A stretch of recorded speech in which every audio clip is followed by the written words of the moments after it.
Hello,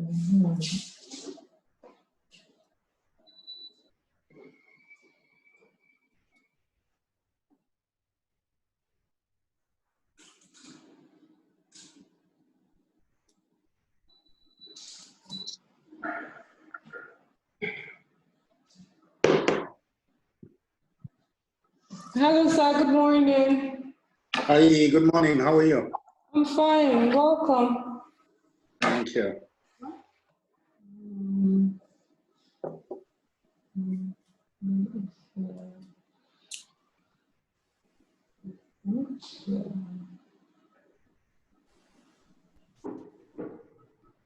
Morning. Hello, good morning. Morning. Hi, how are you? I'm fine. Welcome. Thank you for accepting to join us today. Well, thank you. Yes. Hi, Yeah. Yemi. Hi, Yemi. You have to go to Abuja for us to meet, eh?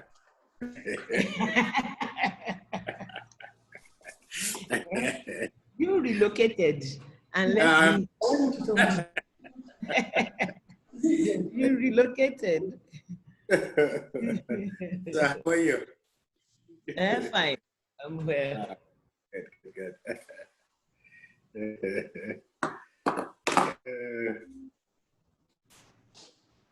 Hi, Ife Adebayo. Can you hear me? I think it's still connected. Yeah. Yes, it's still connected. Yemi's here.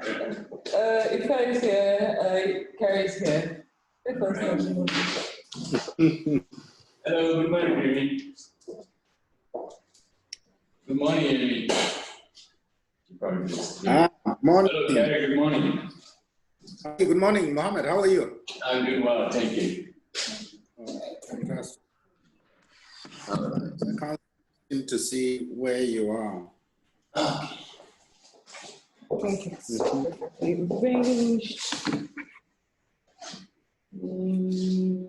How many do we have? So currently, link is breaking.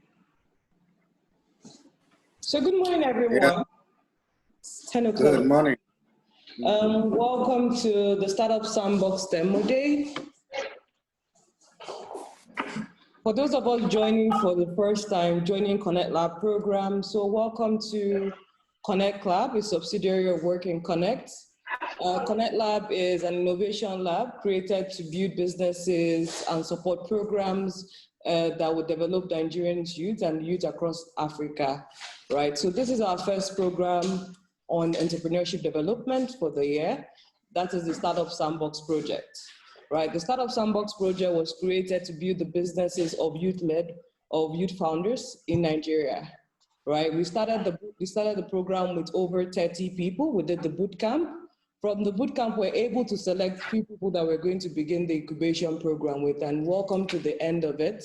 So this is our demo day where the people that we have trained get to actually show what they have learned and actually pitch, basically, right? The incubation program consisted of 11 sessions, so from customer development, value proposition, financial modeling, equity and funding, hiring and onboarding, basically covered every sector, everything that every founder would actually have a problem in, right? So today is our demo day, and I'm happy to have everyone here present, right?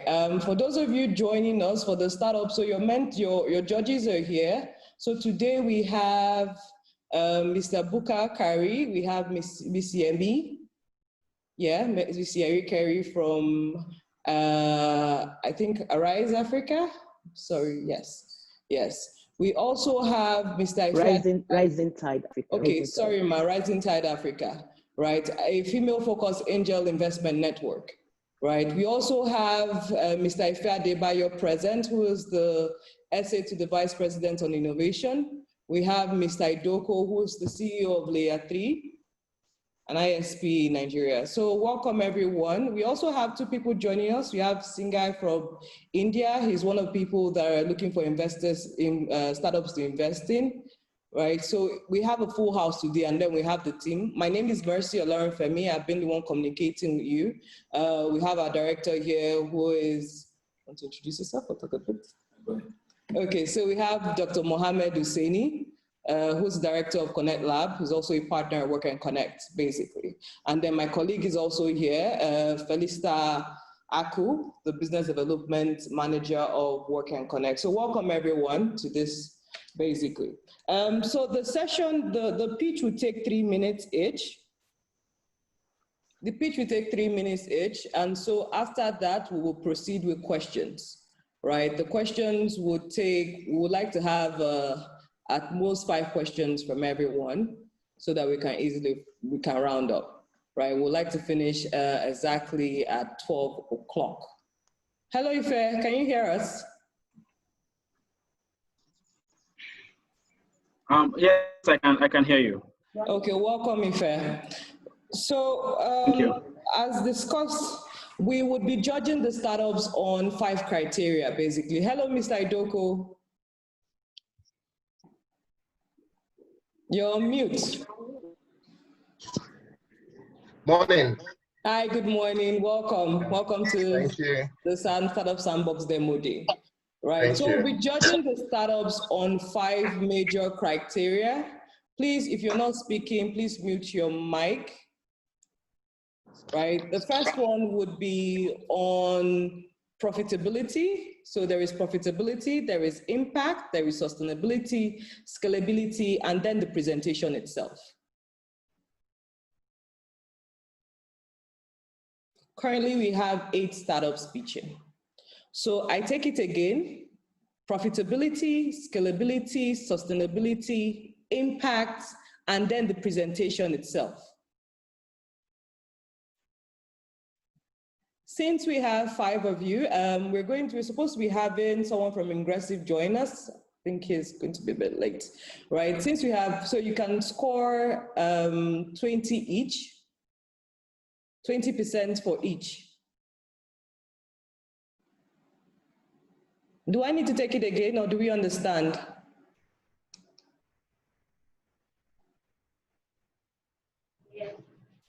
Understood. Okay, that's fine. All right. So, Yeah, that's understood. okay. All right, Yeah, question. Yeah. I have a question concerning yes, sir. Please go on.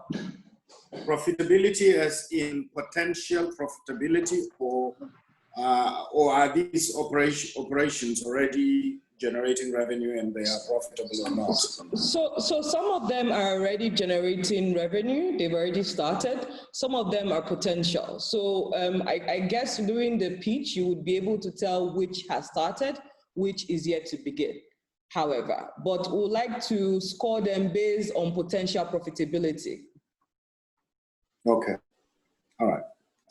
Okay. So just a second. So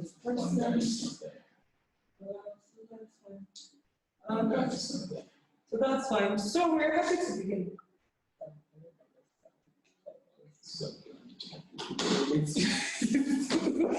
All right, so we're happy to begin. So Arame, so Edu-VR, one of the startups that will be pitching, would begin this session. Edu-VR, are you ready? Good morning, can you hear me? Yes, we can hear you. Can you project? Okay, great.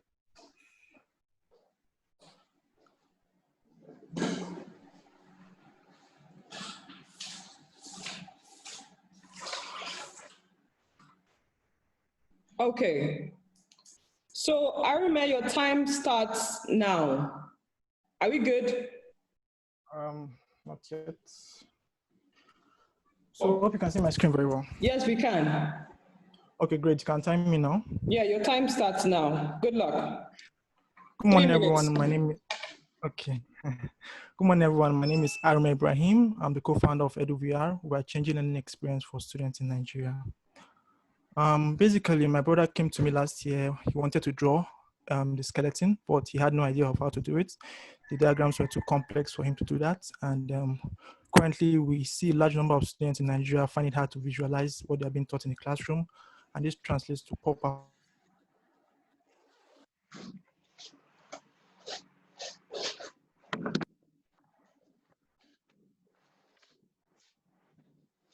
Hello, Arame. Yeah, we had network problems. Is it for our end or his end? Can anyone hear him? I think he's frozen. No, his video is frozen. So it's from his end. Yeah. So we'll have to move to the next one. I think we even lost him. Okay. Pay up. Pay up. Mike? Yes, ma'am. Okay. Yes, sir. A screen. All right, will do.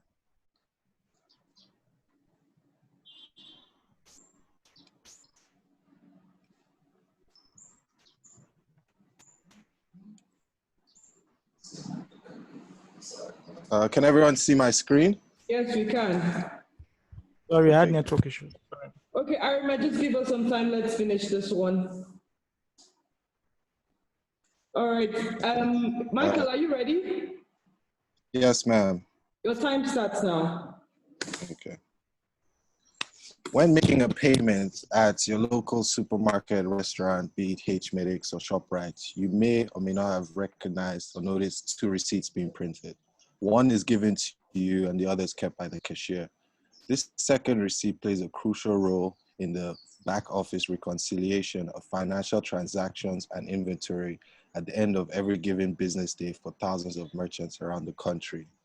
At PayUp, by digitally providing a one-stop solution to a merchant's operations, we aim to streamline their business and eliminate the cumbersome manual processes that occur during their day-to-day operations. The problem, as we can see here, this is a traditional legacy POS system that we are all familiar with. These systems lack interoperability, where different aspects of the system are not connected, so no data information are shared. Has a long onboarding period of around 2 to 4 weeks for you to get your POS. It's very expensive to put together and lacks connectivity between the terminal, POS terminal and server, which causes more manual processes. Our solution is an affordable all-in-one interoperable app that connects all the different aspects of a merchant's operations, coupled with offline payments, a quick onboarding period, and a fast and secure cloud-based offering. On the top left, we have a screenshot of our dashboard giving you an overview of your business transactions for a day, from payments, the amount of customers, sales, and mode of operations for that day. On the top right, we have a transaction page, which gives you further insights into your transaction numbers and types of payments. On the bottom, we have our sales summary, just giving you insights into your analytics and your business. We also have a number of other features, from multi-location functionality for businesses with more than one location, salary disbursements, POS hardware software compatibility, and an online storefront to tackle the process of lack of walk-ins at brick and mortar stores in the country by providing them with the pre-order and pickup services. At the bottom, we have our competitors. These are two hardware companies called PayPad and Global Xerix. We sell payment devices straight to banks who then give it off to merchants. On the top left, we have Kudigo, a software-only retail management solution, while on the top right, we have PayUp, which is a hybrid all-in-one solution. We have a number of revenue streams, from the sale of our POS hardware to 1.5 commission we collect per transaction, and our freemium subscription model on our app. We've completed our regulatory requirements. We have 25 pre-signed up businesses, and we've completed the phase 3 of our app development with bank partnerships signed with Heritage and others. Our team consists of myself, my co-founder, Mr. Ofori, Mr. Ofosa, who's our CEO, and Mr. David Toyahemba, who's our head developer. We're currently looking to complete our app development in the next 3 months, onboard our 25 businesses, and carry out a pilot stage with acts. With the acts of 10 million. All right. Thank you very much for your time. Yes. Okay. Judges, do we have questions, comments, concerns?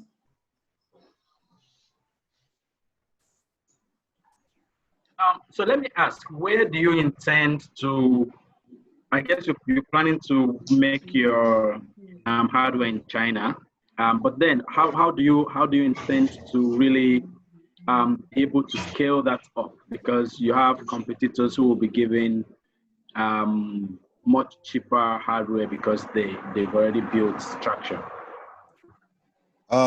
First of all, in terms of our hardware, our key offering is our software, which tackles the main problems that businesses, manual processes that businesses have. Our hardware is an optional service, most likely targeted at new businesses coming in.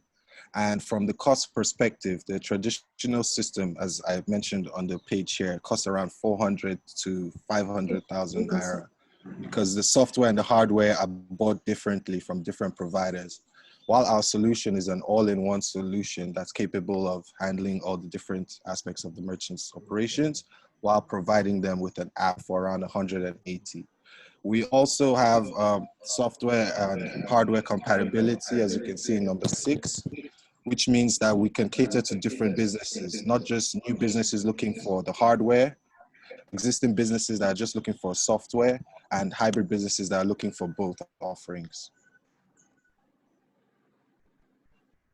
Sorry, I missed you during your response. So you are basically selling, you are basically presenting a solution to the merchant vis-a-vis. Oh, okay. So now I can see the slide. You're presenting point of sales that is both offline. It could be hardware or software or a hybrid of both to each market, right? Yes, sir. We also have sector customizations for different kinds of businesses. So a restaurant will have a different set of features on the app compared to a retail store, compared to a wholesaler. Okay, so what are you in terms of the payments ecosystem? So which licenses do you have now? PTSP, PSSP? Yes, yes. For us to get a PTSP license, for us to get a PTSP license, we'll need around 100 million in our accounts. So instead, we're working off a merchant acquire license, which gives us the ability to work as a PTSP up until the point that we can afford a PTSP license. So we'll be working with a merchant acquire license for the beginning process. So you are tagging on to a merchant acquirer, or you yourself are going to become a merchant acquirer? Yeah, we will be a merchant acquirer, as that is a way for us to be able to operate as a PTSP without being one until we get to that stage. And that doesn't require capital requirement? No, sir. No, sir. Okay. No, sir. And basically you are selling the point of sales terminals to the merchants, as well as giving them solutions. And that's your pathway to the ecosystem, basically. Yes, sir. As we know, there are a range of different kinds of businesses in the sector. So we offered a flexible offering where a business looking for just the software to handle the manual processes, we can supply them with our freemium subscription model. A new business coming in that's looking for cheaper hardware and a quicker onboarding time, as opposed to the traditional suppliers, we can offer the hybrid solution. And we also how easy is it for you to get listening ears from, say, H-Medics, who already has tons of POS terminals deployed, versus, say, a new guy who might actually be doing very little transactions on a daily basis?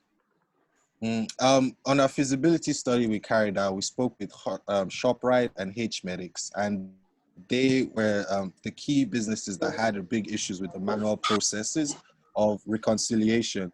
So our solution was very interesting to them by giving them the means to actually handle those issues, streamline their operations, and make it easier for the cashiers to actually operate. So on the other aspect of a small business that's operating, we also have different avenues in terms of they can pay for our products over time via installments or an increased transaction price. So we're very flexible to be able to cater to a number of different businesses in different sectors. So the big guys would want you because you are giving them a straight through processing, so they don't have to do manual double entry of data from the POS terminal, their own core back office system, right? Yes, sir. And to touch on to that, when we spoke with Grand Square spend around $100,000 per year on subscriptions for licensing for the software system that they use for their businesses. So the big costs we mitigate and the flexibility of our solution were key drivers for the businesses we spoke to on our feasibility study. to Great. onboard. Okay. And have you started generating revenue, by the way? No, as I said, we've completed stage 3 of our app development. So we have our mobile app MVP and our desktop. So we've signed up 25 pre-businesses that will run on our pilot stage once we get to finish our app development. So we're looking at a stage from having the pilot stage from November to December and hopefully getting into market by first quarter next year. Okay, thank you. Thank you very much, Thank you, sir. sir. Thank you. Quick question, please. Yes, sir. Yeah, one of the challenges faced by current payment service providers is the issue of connectivity, right? So how do you intend to deal with that? Well, how is yours going to be different from existing services out there? As we said, as we said, the main issues we can see here is lack of interoperability. That just means that from accounting to inventory to payments, these traditional systems are not connected, so no data or information are actually shared. What we provide is an interoperable app that is connecting these different segments of the solution to actually cater to this issue. We also have a big issue where the POS terminal and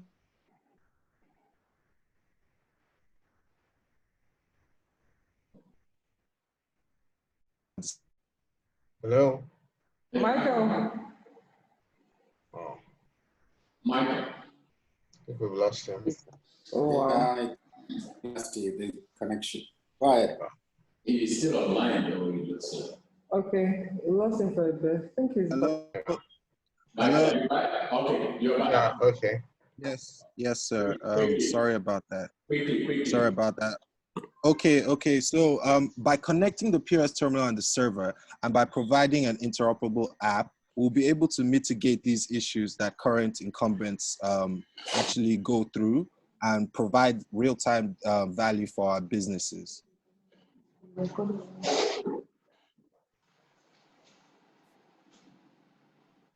Hello, sir. Mr. Idoko. Yeah, I got you. Yeah. Okay. Yeah, I got you. All right. Okay. Thank you very much, sir. Yeah. From your discussions with the 25 clients, how many of them want? Can you hear me? Yes, ma'am. I can hear you. How many of them want the hardware only? How many of them want hardware and software? How many of them want software only? Okay. And during your discussions, have they agreed to your 1.5% of transactions on your commission? Yes. Okay. First of all, out of the 25 signed up businesses, we have pre-orders for around 18 hardware devices. Some businesses, for example, like a stationary warehouse business that we met, we're looking at collecting around 12 pieces of our hardware solution for their back office, which is the wholesale department, and then the front office, which is their store. And in terms of the transaction charge that we're charging, the 1.5 is a very flexible number. Depending on the amount of transactions that occur in your business on a monthly basis, we have a flexible offering where the transaction rate can drop considerably going down. And second of all, we didn't have any issues with the 1.5 transaction rate because current incumbents charge around the same and sometimes higher prices for different suppliers.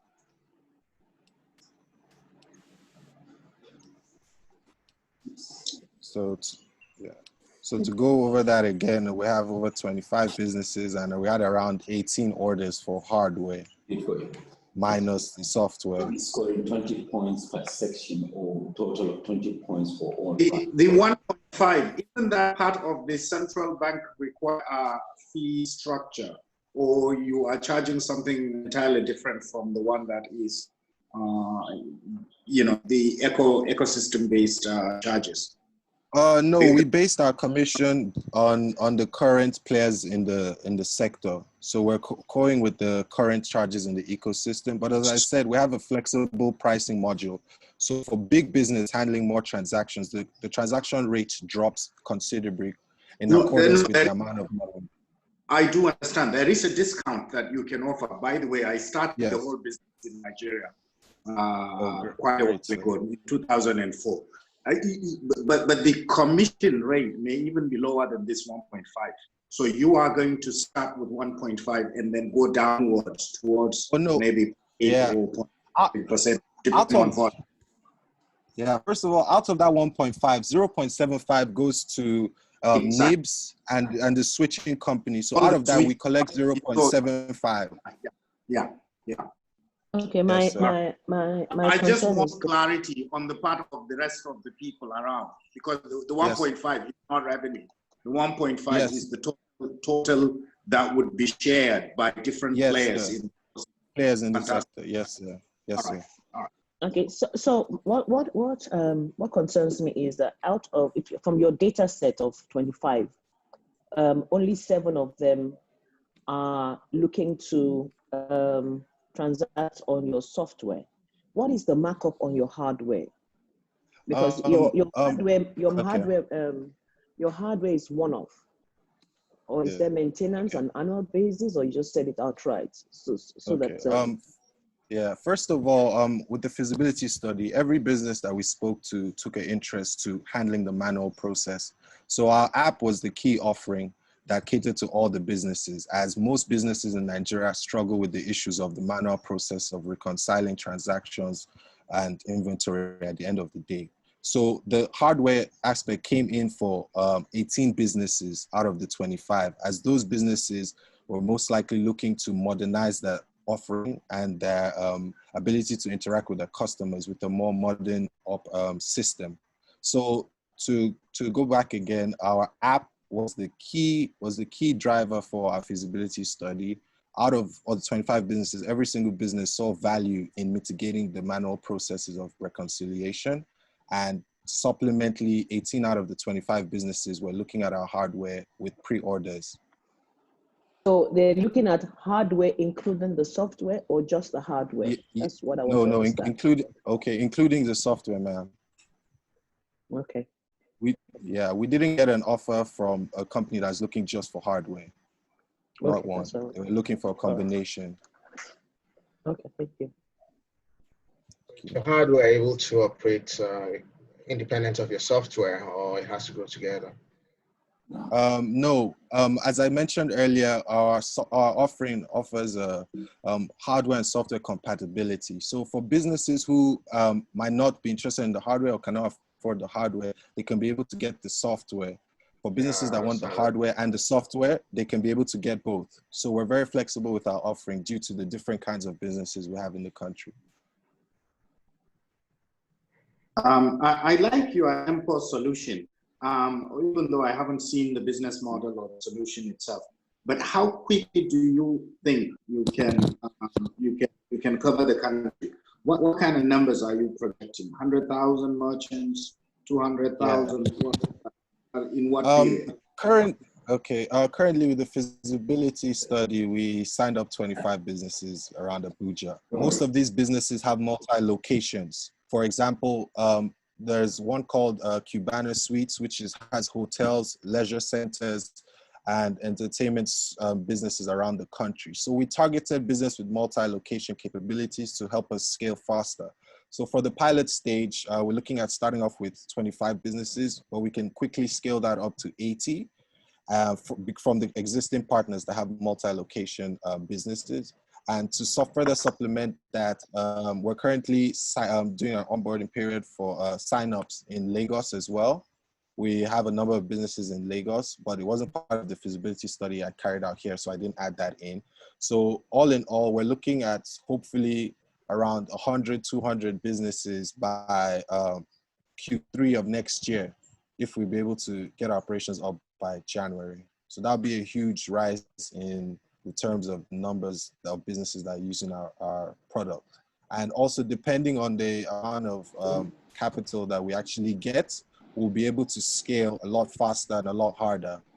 As I said, the ask for 10 million that we're looking for is the lowest minimum we'll be able to get into market with, while supplementing the pre-signed up businesses we have. But we also have plans for a more aggressive approach, but we will definitely depend on the level of investment we get, because we want to make sure we run a profitable ship from the beginning of our operations. And the 10 million gives the investor what percentage of the company if it is a direct equity? Sir, could you repeat that? The 10 million, the ask. Yes, yes, sir. What equity percentage does it give to an investor? We're starting off with an offer of 7.5%. 7.5. Okay. Yes, sir. All right. Thank you. Thank you very much for all the questions. Thank you very much for the opportunity, Mr. Mohammed and Mrs. Mercy. Have a great day.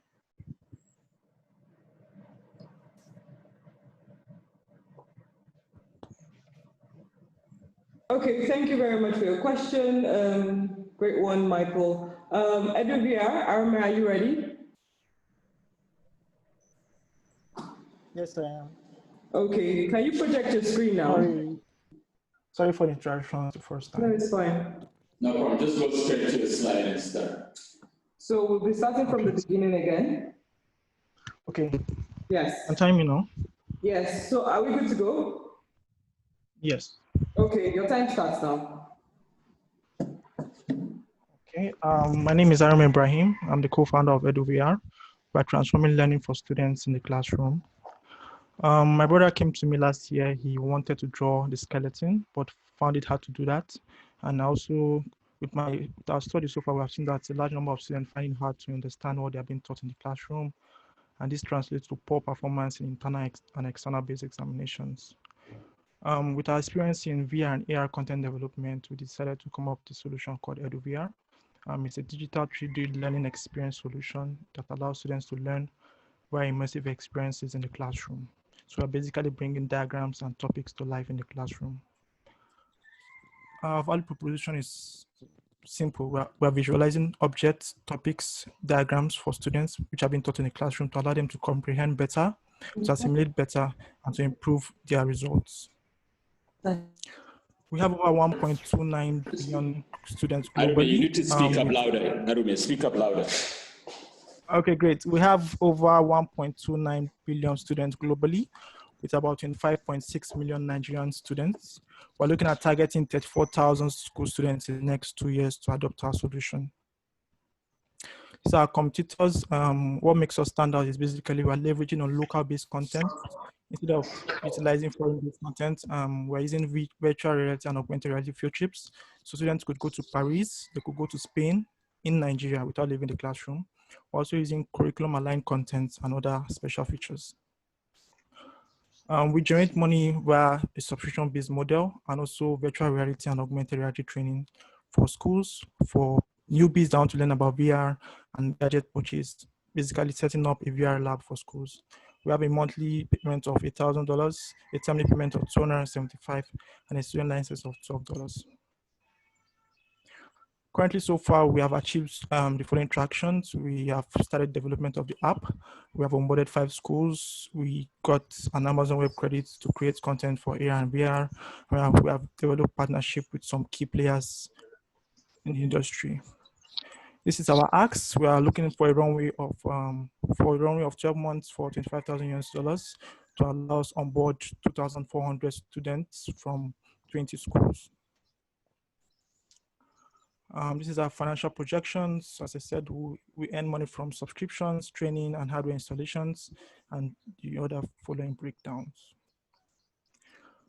And where we are so far, we're currently working on the MVP, and we're looking to launch by the 4th quarter of 2020, and looking to launch the MVP by the 4th quarter of 2020, and get schools to have a beta test by the 1st quarter of 2021.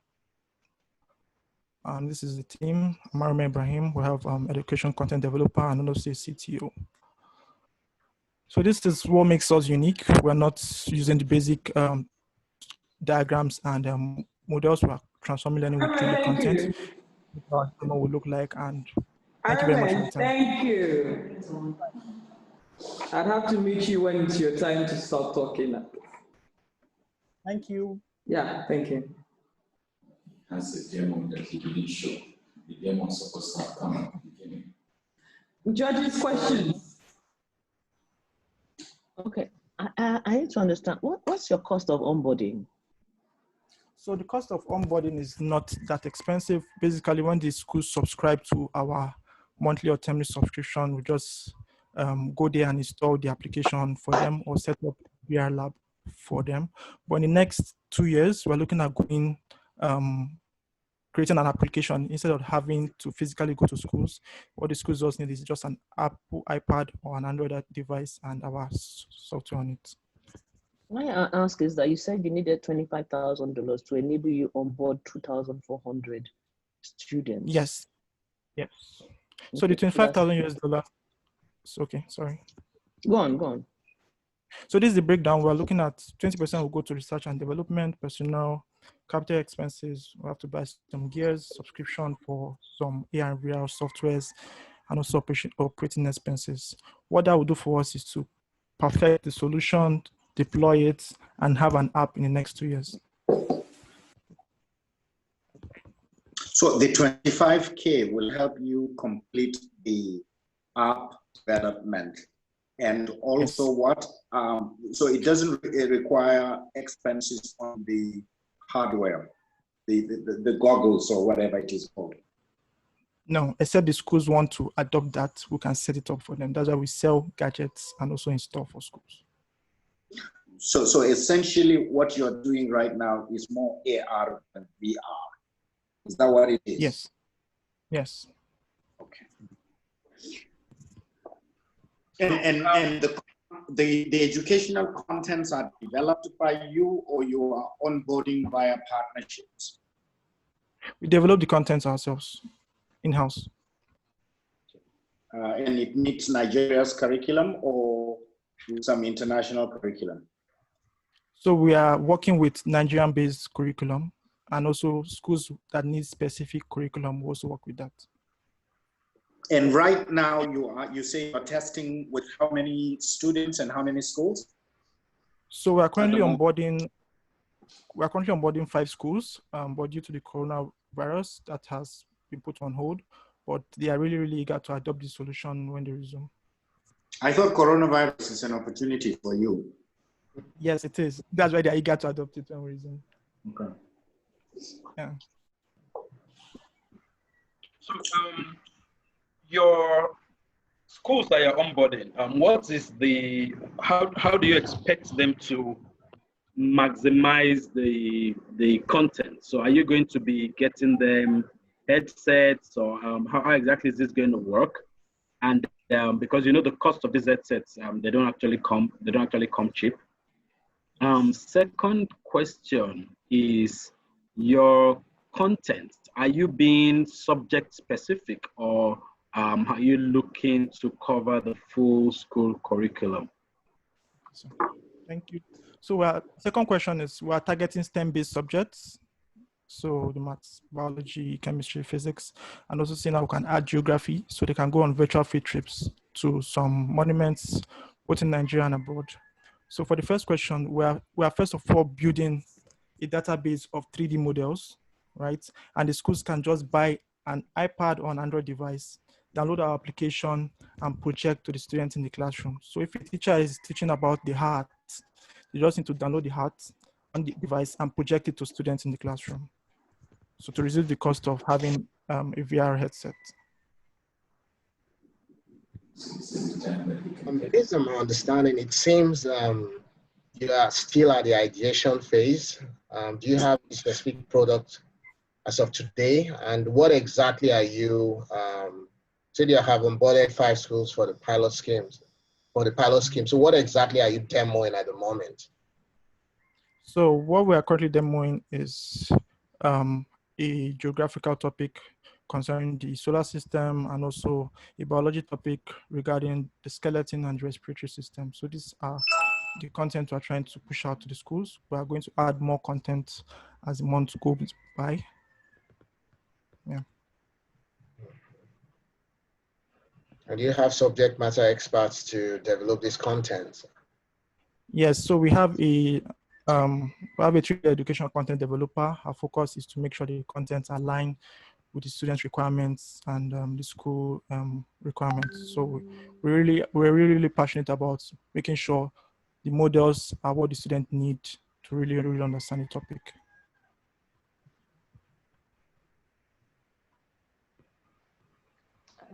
You said your content is based on the educational curriculum.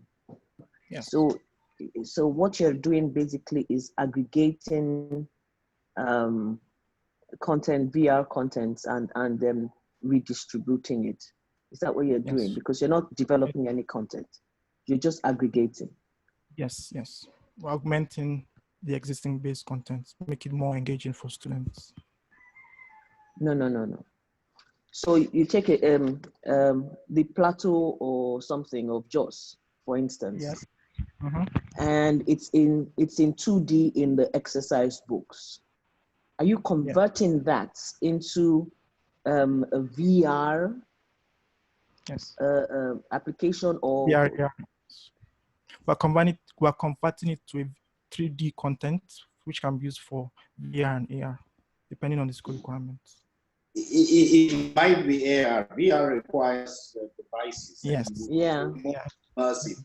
AR would basically be rendering it and then having a feel of dealing with it in an artificial form, basically. It's augmented form, rather, right? Yes. But you don't seem to have a curriculum developer or expert within your outfit, so you have to partner with somebody. No, I think what Yemi might be hinting is that you are just copying and pasting. You now have aggregated all the national curriculum for class 2 and class 3 and class 4 in arithmetic or in literacy or whatever, or in science. And then it's in a single place, and it can then be easily distributed out. Or you are going to now make it into a funky, gamified mode, in which case you need expertise, PhD in educational learning, technology, or whatever, so that you then develop it and it becomes a more engaging learning methodology. Either yours, you can either patent that, or you can go partner with some other outfits globally and distribute it. Because I don't see any differentiation between you and what is happening in the primary schools right now. How are you going to be different, other than the fact that you have digitalized it and you are distributing it? Right. Okay, thank you. So basically, currently students learn via diagrams in textbook and drawing on the board, right? And from my own understanding and research, that assimilation and experience doesn't help them to actually give out good results, because what people see more, they're able to remember better, right? But if they have a visualized 3D experience of, for example, a skeleton, which is not ordinary in a textbook, using an augmented reality device, they're able to see the key components, the key elements that make up the skeleton, and are able to give out good results and good responses when asked, maybe in an assessment or a test. So we're not just, we're basically trying to make learning fun, make learning engaging and better for students, not just a normal textbook and diagrams. So there's a limit to the number of subjects that your solution can cover. Because I mean, when you talk about 3D, sure, of course, you keep going back to skeleton, which shows that there's also a limit to the number of keep going to skeleton, to geography, so there are quite a number of subjects that these may not cater to, right? Yeah. And how about your subscription model? You mentioned about $100. Is that per school, or is it based on the number of students in each school? So this $100 month is based per class, so a class size of 20 students.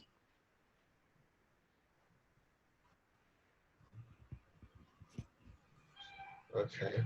So if the number of students increase, then this goes higher. Increases, yeah.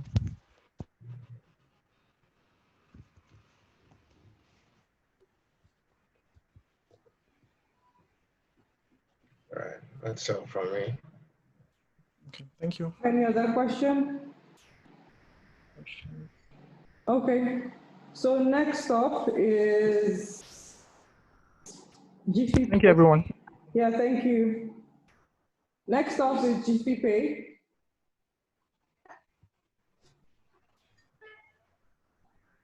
GP Pay, can you project your screen, please? Yes. Are we good to go?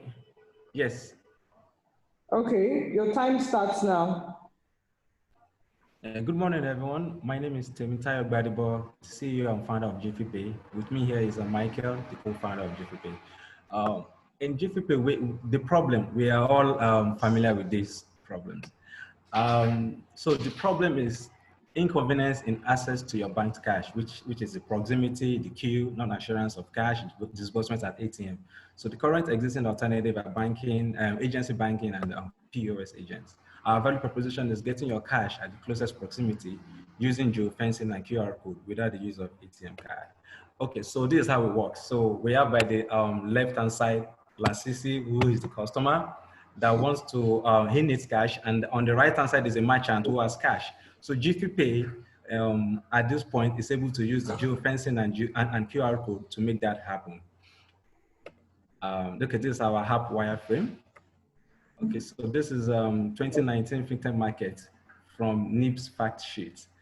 It says the NIP, which is what also other FinTech can do in terms of features, comes to this amount of values that was transacted.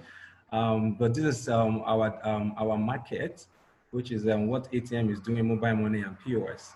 But we are projecting to run 74 billion of transactions value in 24 months.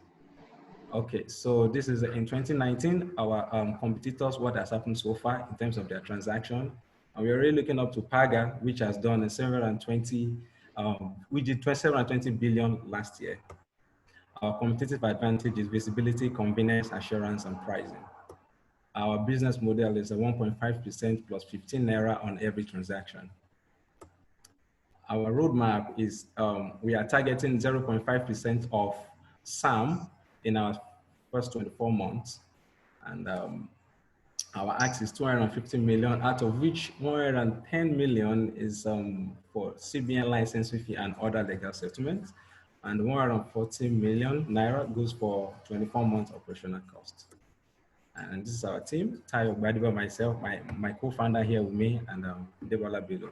Thank you. Thank you. Yeah, questions? Yeah. Sorry, I missed the name of the company. GP Pay. Yes, GP Pay. Okay, all right. Please, can you really just tell me what your competitive advantage is? Okay. Exactly. And if you can also take us back to that slide. Thank you. Yeah. Okay, this is it here. So for visibility, we are based on visibility, ease of locating cash out point using our app geofencing technology. So that means for anywhere you find yourself, you don't need to ask somebody where is a POS or where is ATM. With just the way you will have used our app to call for Uber or Bolt, the same way you will have used our application to locate where you can get cash. So the convenience of getting cash at these very locations is you don't need to be there and then give them your ATM card. We've seen where many a times people even forget their ATM card or ATM card is destroyed or something. But with our app, we just carrying out the transaction within our app, getting to the mobile location, to the merchant's location, just scanning the merchant QR code, then you are assured of cash. Assurance of cash, meaning that our app will never send you to a place where cash will not be given to you. And then we are, our pricing is at the moment the lowest. Okay, I just want to understand this because, you know, your app is based on cash and we are moving into a totally cashless society. One, two, because of COVID, there's an avalanche of people that have been collecting their the cards and, you know, so, and people are now paying. We are now moving into QR. So why are you basing your your application in the past? Okay, well, we I would say in the last, even this very COVID time, we've also seen surge in access in requests for cash, because if we look at during that exact time of COVID, the markets that are open, for example, you can hardly pay with your card in the market for paper and all of that.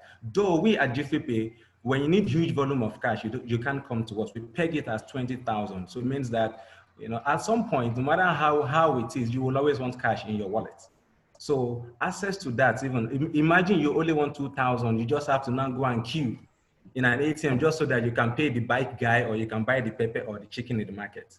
You wouldn't want to do that, I believe, just to pay 2,000, just to get 2,000 to do all of that. So I believe no matter how much we're going to a cashless, at that total full cashless, I think we are still a little bit far from that. So you are targeting the bottom of the pyramid that cannot afford to have an app downloaded on their phone. I need to understand, because if you are looking at cash, Yes, and you're saying that they're going to the market to buy things, so we're looking at 5,000, 7,000, maximum 20,000. Yes, I would imagine that those level of people are not going to be downloading a geofencing app on their phones. The kind of phones that they use, So try and let me understand your target market. Okay, thank you, Ma, for that. We actually went to a place like, for example, Maraba, Kubwa, and Duse to do visibility studies. And many of the people here, they live in these very places. However it is, they still have smartphones. Yes, our app can even work on a smartphone of even 10,000 naira. It can really be that small. So, and in our visibility studies, there's huge queue at ATMs. First of all, we're trying to see how customers will react when we went inside the market itself. But we now realized that when we went to the ATM, everything we got there was a yes, yes, yes. Letting them know that it is an app that they will download, and most of them there are with smartphones already.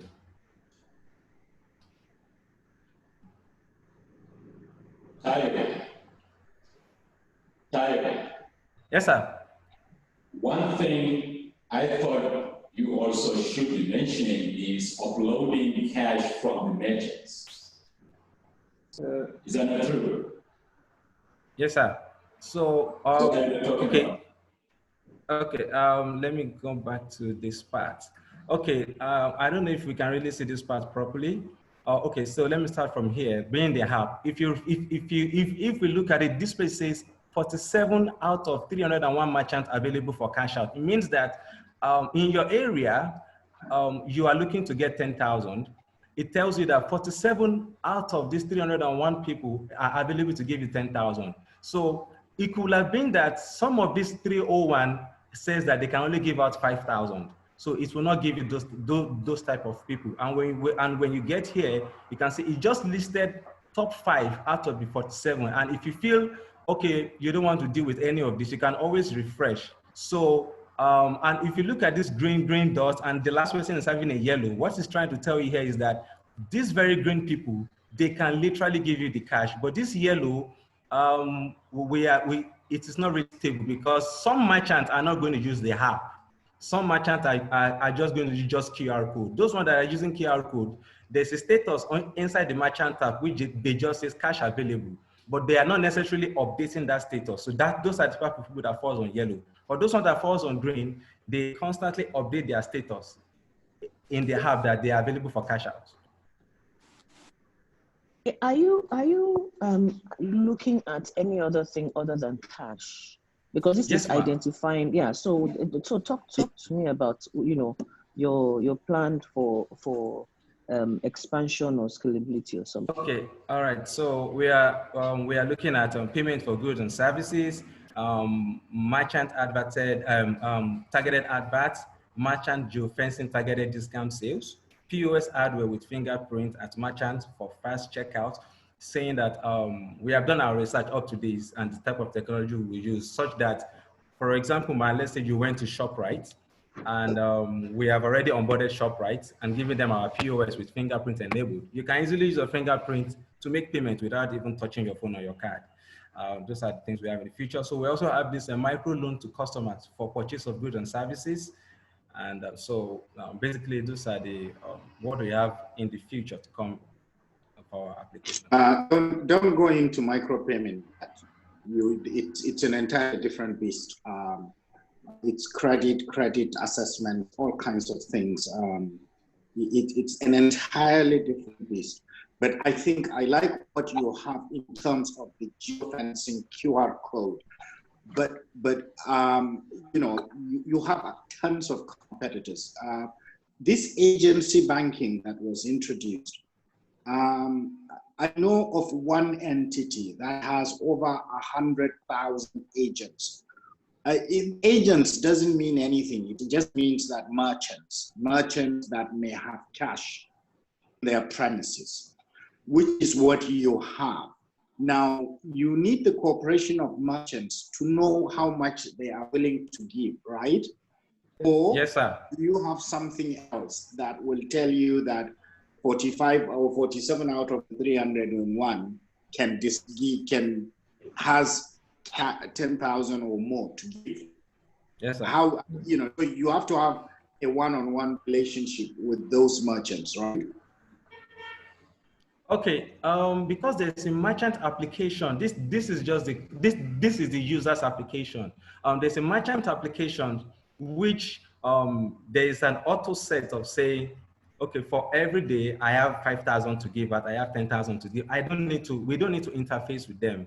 We have done it such that but you need to onboard. So what I'm essentially saying is you need to onboard merchants. Yes, sir. Onto your database. So how do you do that? Okay, so at the initial stage, that is where this part comes in. At the initial stage, we are having a manual onboarding, out of which when we are upscaling, we are just going to put it out there the way Uber does drivers their driving app. So it is an easy opt-in, opt-out. It gets to that point where a merchant just serves itself. It goes to App Store, download the merchant app, fill up the necessary information and make the necessary upload. After which, if you meet the criteria, it doesn't need to enter. All of this could have happened in 24 hours. Then we activate with an SMS notification, and then the merchant can fly from there without needing to come to the office or call us. Interesting. So the merchants, you are assuming that the merchants, all of them will have a smartphone. Of course, they should. No. Naturally. Not all of them needed to have smartphone. For example, some of the markets we went, some were like they are ready to. I even have a desktop computer. We say no. We are not developing any application for that. It's just going to be a phone. Why some are saying, I don't get internet, I don't get phone. Now because of now, can't recharge. I'm saying it's okay. All we just need to do is that even if you use your friend's phone to register on our platform, within a short time, within a frame, we are going to send such a merchant or to his email, his QR code, which he can print and then paste it on the wall of his shop. So such a merchant can as well take carry a transaction for us. So that means a merchant doesn't necessarily to have a phone before he can deal with us. Or the most important thing he needs to have is a QR code. Okay. What are the numbers? So the 110 million, what license are you getting from CBN? Okay. When we went to CBN, we first of all tried to have a wallet system, and they told us that is for 2 billion and all that. So after much talk and much discussion back and forth, and the things they tell us to remove, to downscale what we want to do, they now offer us 100 million for super agent license. And then, after the payment of that license, there's another 1 million you pay for some other thing. And there is some legal settlement to be done and all that. So we just ramp up all of that to 110 million to settle the license issues. So the super agent is 100 million. Does it include the treasury that you need to purchase and pack, the collateral aspect of things, or it doesn't require collateral from central bank? No, we don't need to have collateral. Once we give them the 100 million, it goes into the treasury, which will be given back to us within 12 to 18 months after we have been issued the license. Okay. Tayo, Sir? What is the benefit of your application to the merchant? Okay, so for the merchant, when we went to the market, we got a lot of complaints in terms of after I have cash, I have to go to the bank to make deposit. That time, the queues and all that. So we now said, okay, that is an easy catch. Instead of you going to the bank, we send somebody to your shop to come and collect that cash while we credit you that very amount into your account without you leaving the store. And also, it also drives. Hello. Thank you. How is the family? So, are they okay? Okay. So it also drives new customers to such a merchant, preferably gender-based customers. For example, a makeup store will have preferred that a female comes to collect cash, in which she can as well buy purchase from such a from the merchant business. And so those are part of the benefit that those merchants said they really love about our application as a benefit for them. Because I can see how you can capture, how you can have a unique selling proposition to the merchants by saying, since it is a geofencing technology, you can tell them to give promos as somebody's phone comes into that geofenced area. Yes, sir. Just for that instant and things like that. So there are a lot of things you can do actually. Yes, sir. Interesting. But so what are your numbers looking like? Rapid projections. Okay, our numbers is here. So being 0.5% in our first 2 years, our revenue says 592 million naira. Our transaction volume is 14.8 million. Our transaction value is 74 billion naira. So. Okay, thank you. Yes, and what happened to Bucket Code and Baby Luster? Okay. So I'm also the founder of Bucket Code. It's a software company. I am a software developer by profession. And Debbie Luster, she's our market lead, is also a co-founder, and she is also the founder in the makeup industry. She is the owner of Debbie Luster brand, and so that's. Are those companies in existence? What happened to yes, them? They are in existence as we speak, sir. So you guys are just this company is a side hustle, or Bucket Codes is their side hustle? Okay, no, okay. If I am giving you 250 million naira, I better know whether the person actually is using it for the business or using it to enhance his own business. Okay, so Bucket Code, like I said, is a software company at the moment. So our objective is the GFP itself. For example, I'm always telling my team, I said, listen, I want to be a very successful IT person, and I don't see myself continue to develop softwares for clients. I want to develop something that I don't have to know the customers, even though it's just one naira that are contributing for me all over the world. There, I see myself being successful. So yeah, GFP is the way to go for us as being successful.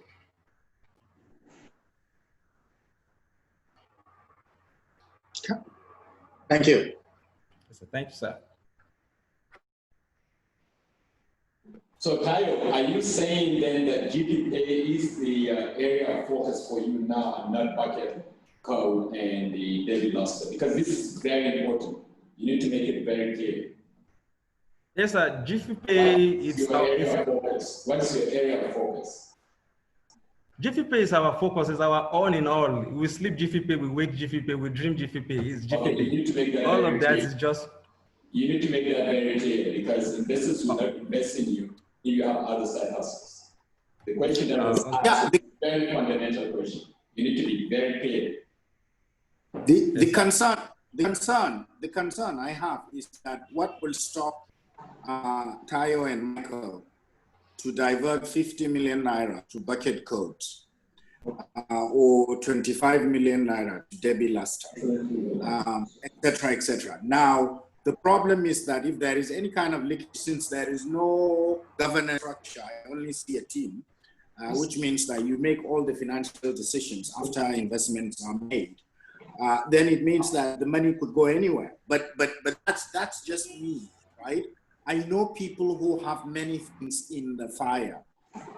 they are very strange creatures. Case in point, one of the co-founders of PayPal, I think you know whom I'm speaking with. The guy has a space rocket going into the space. He has cars running around, electric vehicles, things like that. But, you know, it was after PayPal that he started those three ventures all at once. And the part that the investor liked was that there is no salary. His entire income, value or whatever is tied to how the companies grow. And today he has surpassed, what's his name? The old man, Warren Buffett. Today, because of Tesla, he's worth over $60 billion. If that's the kind of thing you are going to do, this is not the ecosystem, because the investor is very careful about his money. And you haven't reached that traction stage yet for people to say yes, because it's style, we're going to put in ₦1 billion. You haven't reached that name recognition yet. So we need to know that this Jiffy Pay is is where the attention is going to be, rather than bucket codes or whatever. Because if the two of you are still developers in bucket codes and you are developing Jiffy Pay, I don't know what time allocation you would give to Jiffy Pay. If somebody gives you ₦250 million, I think they would want your full attention. Just an advice. Okay, sir. Okay, sir. Thank you very much, sir.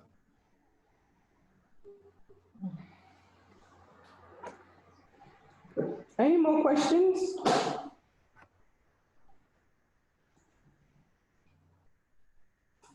Okay. Okay, you can stop the sharing. Tayo, one more question. All right, sir. All right, sir. Do you intend to partner with some of the players? Some you may call them competitors or near competitors in this space, if you see that may be an opportunity for you to grow? Yeah, anything that is an opportunity for us to grow, I'll definitely love to partner, sir. Do you know enough about the ecosystem? Yes, sir. You know all the players, right? The big ones. Yes, I know all the players. Yeah, startups, you know. Is that what, sir? I said you know all the players, the big yes, guys, sir. as well as yes, the smaller ones that are also in, near startups and all of those. Okay. Yes, sir. That's why I put PAG. I know there is also the joint program done by CBN with all other guys. That's about, I think that was 2 years ago in 2018. That was run by SANEF and all that. I'm very familiar with that space, sir. Okay, great. All right, thank you. You're welcome, sir. All right, thank you so much, sir, for the opportunity and for the question, sir. Hello. All right, thank you. Hello, just a quick question. Hello. Okay. Hello. Yeah, just a quick question. How much time do you think that your competitors will take to copy your USP? Just give me a short overview about that. Okay. It's really going to be difficult, because it's not like it cannot be copied entirely, especially knowing that though the flow of our process, we have a pending patent going on for that at the moment. We have a pending patent for the flow of our process, but even at that, there is always that point where, for example, I being a software developer, I have a customer that asked me a question. He said, what assurance would you give me if you take money from my account and then you now tell me, hey, though we have been debited, but I can't even find the money in your network? And I said, yeah, it's not like I can tell you that I can control the whole network, but there is always this fallback experience based on my software experience that there's a way that can be handled, even from the software error part, such that the customer can have confidence that, okay, I know that whenever I see this notification, it means that either let me wait 1 day, 2 hours, 20 minutes for it to be resolved. So some of the advantage we also have is that I also as a founder, I'm also very vast in software development. Okay.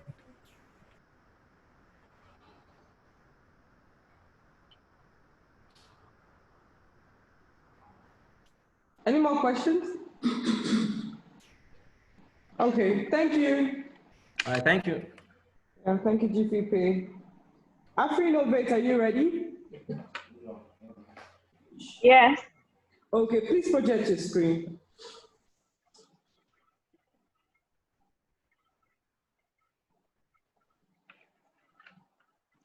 Good morning, everyone. My name is Ife Adebayo. Wait just a second.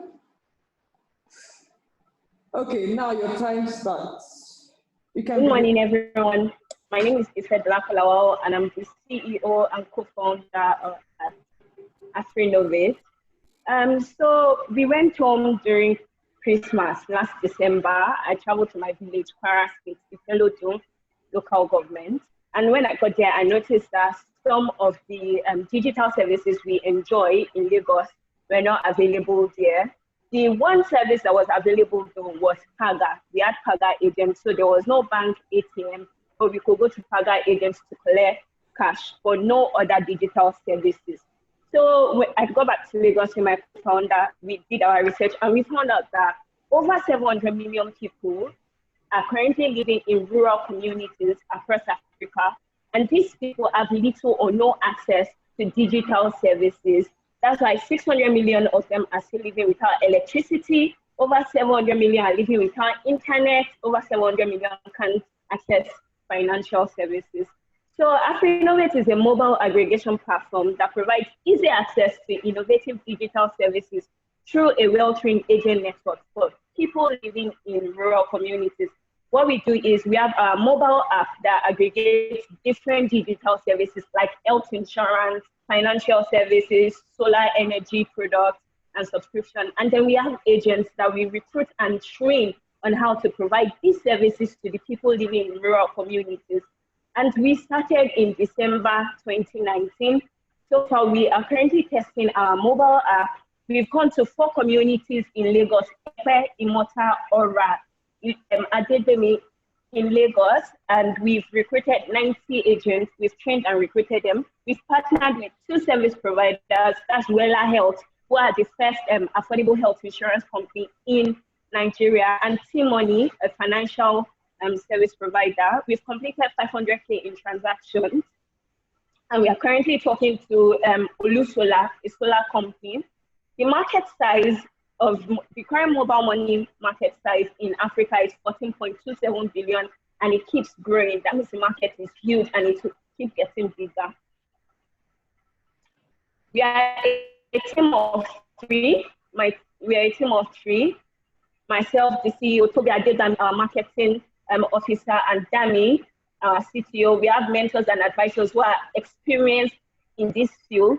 And we are asking for $50,000 to be able to develop our product and complete 1 billion naira in transaction, recruit 1,200 agents, and have a presence in over 100 communities across Lagos. Our marketing plan on how to get this number is community outreach. When we went to these communities, we went to the Bale, to the Oba, we spoke to them, they were able to show us around and gather people in the community. I'd have to mute you now. Thank you. It's okay. Judges, do we have questions? Yeah, so if Dolakbo, so when you compare, when you look at what you want to do, and you look at your competition, like a Paga, for example, how are you different? Okay, so Paga at the moment they are focused on mobile money services. We are focused on an array of different services. That's solar energy products, that's healthcare insurance, that's e-commerce, that's transport. We are focused on different other services that we can provide, and that's the problem. The problem is that we have so many Paga agents. Sorry, not a problem. We have so many Paga agents that are providing financial services, but they are not providing all these add-on services that people might need in these areas. This is what we are bringing in, and as a matter of fact, we are partnering with some of Paga agents that can provide these other services along with what they are currently providing at Paga.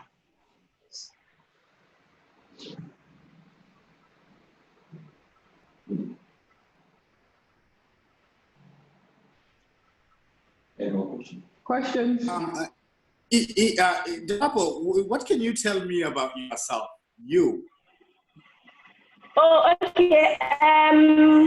So I co-founded my first startup in 2015, last prize, and I was selected to join Venture Platform. I was in Venture Platform class of 2017, the accelerator program. After that, I've worked with some other small businesses before co-founding AfriNovate. What happened to last prize? Co-founder, we had co-founder problem. My co-founder and I had a problem, so we couldn't go on with the business. So my co-founders now. You know who is talking. You know who is talking, right? Yes, I know you, sir. Okay. I was a judge once for a bid on last prize. And you met Ayo also in Ventures? Yes, sir. I met Ayo in Ventures. And what's your educational background? What's the? I have a BSc in accounting from Caleb University. Okay, thank you. Now this is really cracking at a very difficult space. You are going to go to places where there are no connectivity, no access, and you are trying to upscale. What is your strategy in growth, in scaling up? What's the strategy in scaling up? Okay, so as a beachhead market, for feasibility study, these places, they barely have electricity, they barely have internet connection, but we were able to find at least 30 people in each of these communities that have a smartphone and that have internet. And these people, we know that each of them can reach at least 100 people a day to provide these services. So when we go to communities, we are looking for at least 30 to 40 people that have a smartphone, that are educated, and that have access to the internet that can provide these services. And so our growth is to target 100, 6-month growth is to have a presence in 100 communities where we will have at least 20 agents, each hundreds of customers. And the 50K will get what percentage equity? The 50K will get 5 to 10%. 5 to 10% at the moment. All right. At the moment.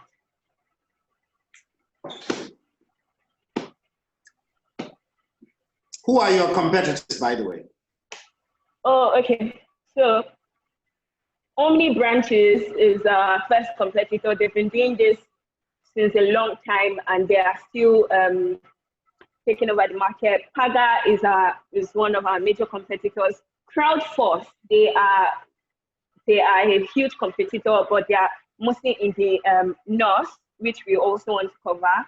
Crowdforce. Zuna is in Zambia, and they are doing almost exactly what we are doing, providing different digital services. Copia is in Kenya. They are focused on e-commerce market, and they've owned it. So these are our major competitors for now. Do you require any central bank licensing to operate? So for now, what we are doing, the strategy we are using is to partner with people we already licensed, that have this license already, and aggregate their service on our platform. But in the long run, yes, we want to have our own license. That's the long-term plan for us to have our own license. Sure. Thank you. So besides the financial and let's say the healthcare services, why do you think the communities that you cater to will be interested in the other bouquet of services that you're trying to offer. For instance, you mentioned e-commerce. How are you going to deal with logistics and insurance? How are you going to get them to key into that? Okay. So, like I said, we went to these four communities: Ora, Anyodelu, Imota, Efe, and these are like the real rural communities in Lagos State. And we were able to meet with their ballers and their kings, and we were able to talk to them about the solar subscription and how it helps without this electricity, how they can use it to charge their phone and power their houses. And also this health insurance is $450, and when they get sick, it is covered. So we were able to educate them, and that's one of the major issues. These people are not informed about these solutions. So we were able to inform them, and we were able to build trust among them. That's how they were able to like key into what we are. So what we do is when we go to each community, we do our research to find out what problems that they majorly have. Like in Monta, they do not have issues with health because they have two big health facilities there, whereas Anyodelu and Ora didn't have healthcare facilities. So the health insurance will really sell there. So when we go to each community, we find out which of the services that they are really lacking and which one we should really focus on providing in each of these communities. And then we inform them.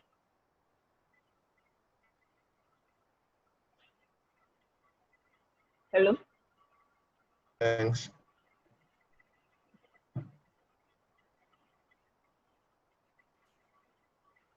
Okay, thanks for that. Hi, Delacqua. Looking at your experience with your previous startup, with your co-founder, why should anyone back this current team? How long have you known your current co-founder, and do you believe that the core team has all the skills to push this forward? Okay. So with my previous co-founder, it was I had immediately just left university, just finished service year, and we started last Friday. I didn't have any experience whatsoever in entrepreneurship and technology, startup, and things like that. And we were in a relationship. So all those factors were the ones that affected the previous my previous startup. But this current startup, I'm partnered with Toby Adebayo. Toby has 8 years experience in marketing. He works for Emzol. He goes to different communities to distribute vaccines for Emzol. So he has experience, and there's no personal relationship. It's a business relationship. When I told him about the idea, he was on board because of experience in this area, and he was passionate about the impact AfriNovate can make in Nigeria and Africa as a whole. So there was no relationship. He's a married man, so there was no relationship, no nothing connecting his business and coming together with our experiences. Then Dami also used to work for Guardian Ventures Guardian, who is a prominent software company in Lagos. So when I spoke to Dami about this startup, he was also passionate about the impact we can make in Nigeria and in Africa alone as a whole. So we all came together because of our goal and the vision we have for AfriNovate, not because of any personal interest. So that's how I know that this one won't end the same way as the first one, where I was inexperienced and there was a lot of personal relationship.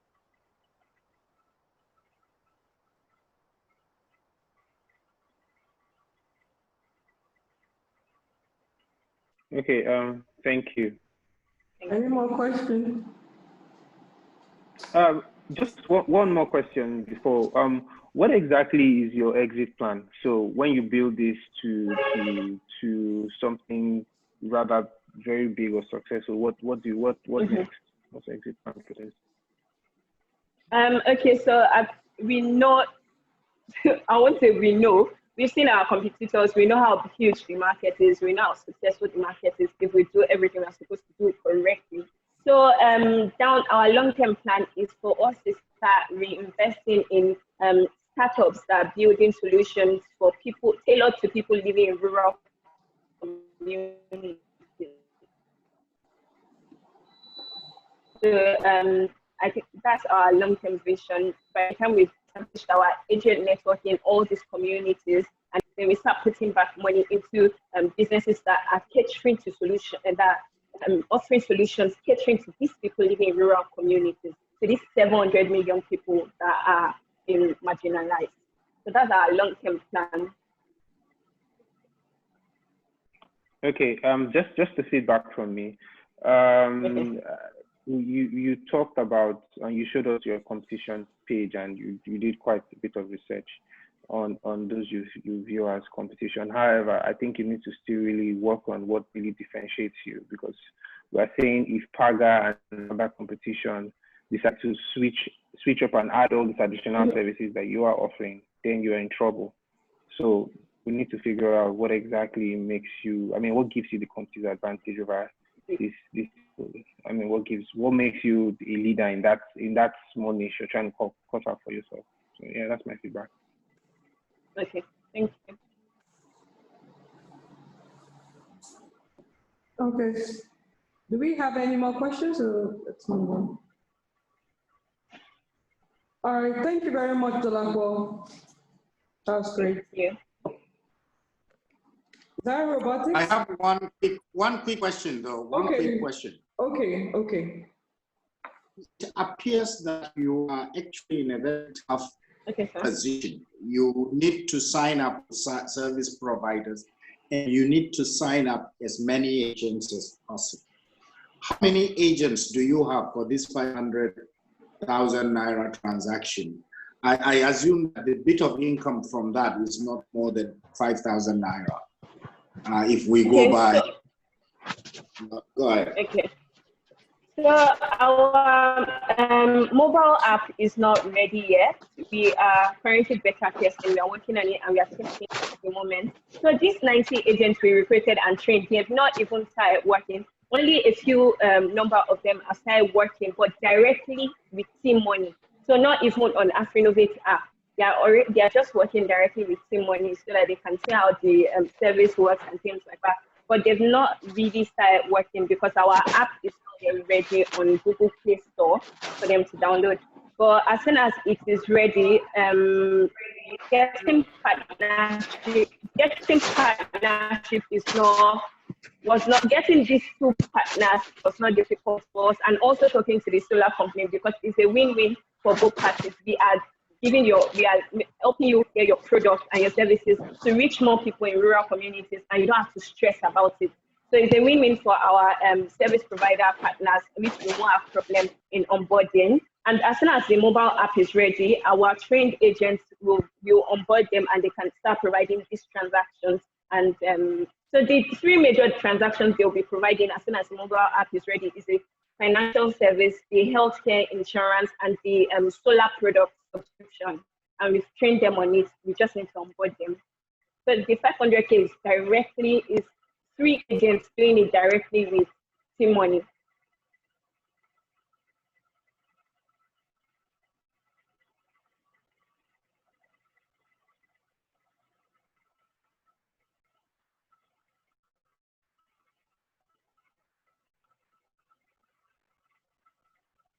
Any more questions, Mr. Kyari? Sorry, no more questions. Thank you. All right, thank you, Dolapo. Okay, Zion Robotics, are you ready? Yes, I'm ready. Please Let me share my screen. Okay.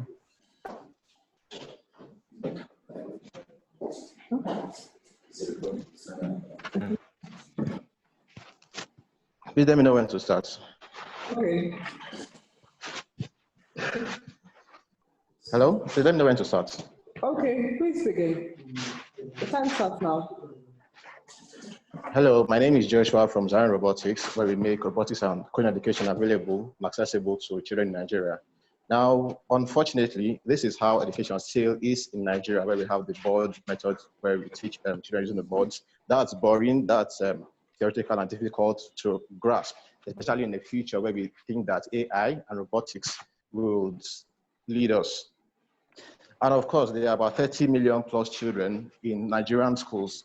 But don't look at this as just that's for tomorrow. Look at this as kids who are waiting to be unemployed in the future. So we are bringing a solution that is fun, easy to understand, and it's hands-on practical, which is robotics education, STEM skills for kids. So, of course, we have robotics classes, physical robotics classes, but then with the advent of COVID, we switched to virtual robotics classes. So far, this is how it works. You register your child, we ship a robotics kit to you wherever you are in Nigeria, and then you take your classes online, and then you have feedback and assignments. So we charge 20,000 to 30,000 naira per child. 2 children currently. We have earned 495,000 in revenue, and our custom in-house robotics kit is currently under development, which is a better alternative to what's in the market. So we've pursued partnerships with schools. We've taught in one school, and then our marketing strategy is basically by referrals, word of mouth, and social media advertising. So our competition, we have Born Robotics STEM Cafe, which are basically expensive and, of course, limited by location mostly. So we have a team. There's myself and 3 other team members. I'm trained as an engineer, and I've built robots for close to 5 years, and I've also taught for close to 3 years. These are financials for the next 5 years. So basically asking for 10 million naira as to cover a 24-month runway, as to be spent on marketing and content development, and also in-house product development. Thank you very much. Just join us in securing the future of African children using robotics education as a tool. Thank you. I'm done. Thank you. Judges, questions? Joshua, can I see the revenue projections? Because that was a quick slide. I didn't see it. Yeah.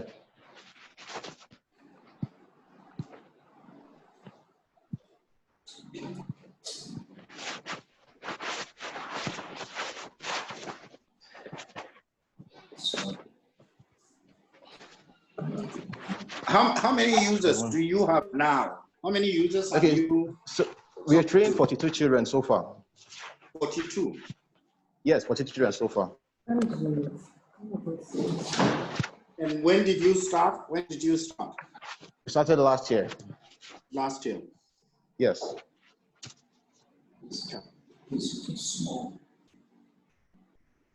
So is it a bit worrying that your onboarding is quite slow, considering that with the COVID, it was an advantage to have gotten a lot more children onboarded?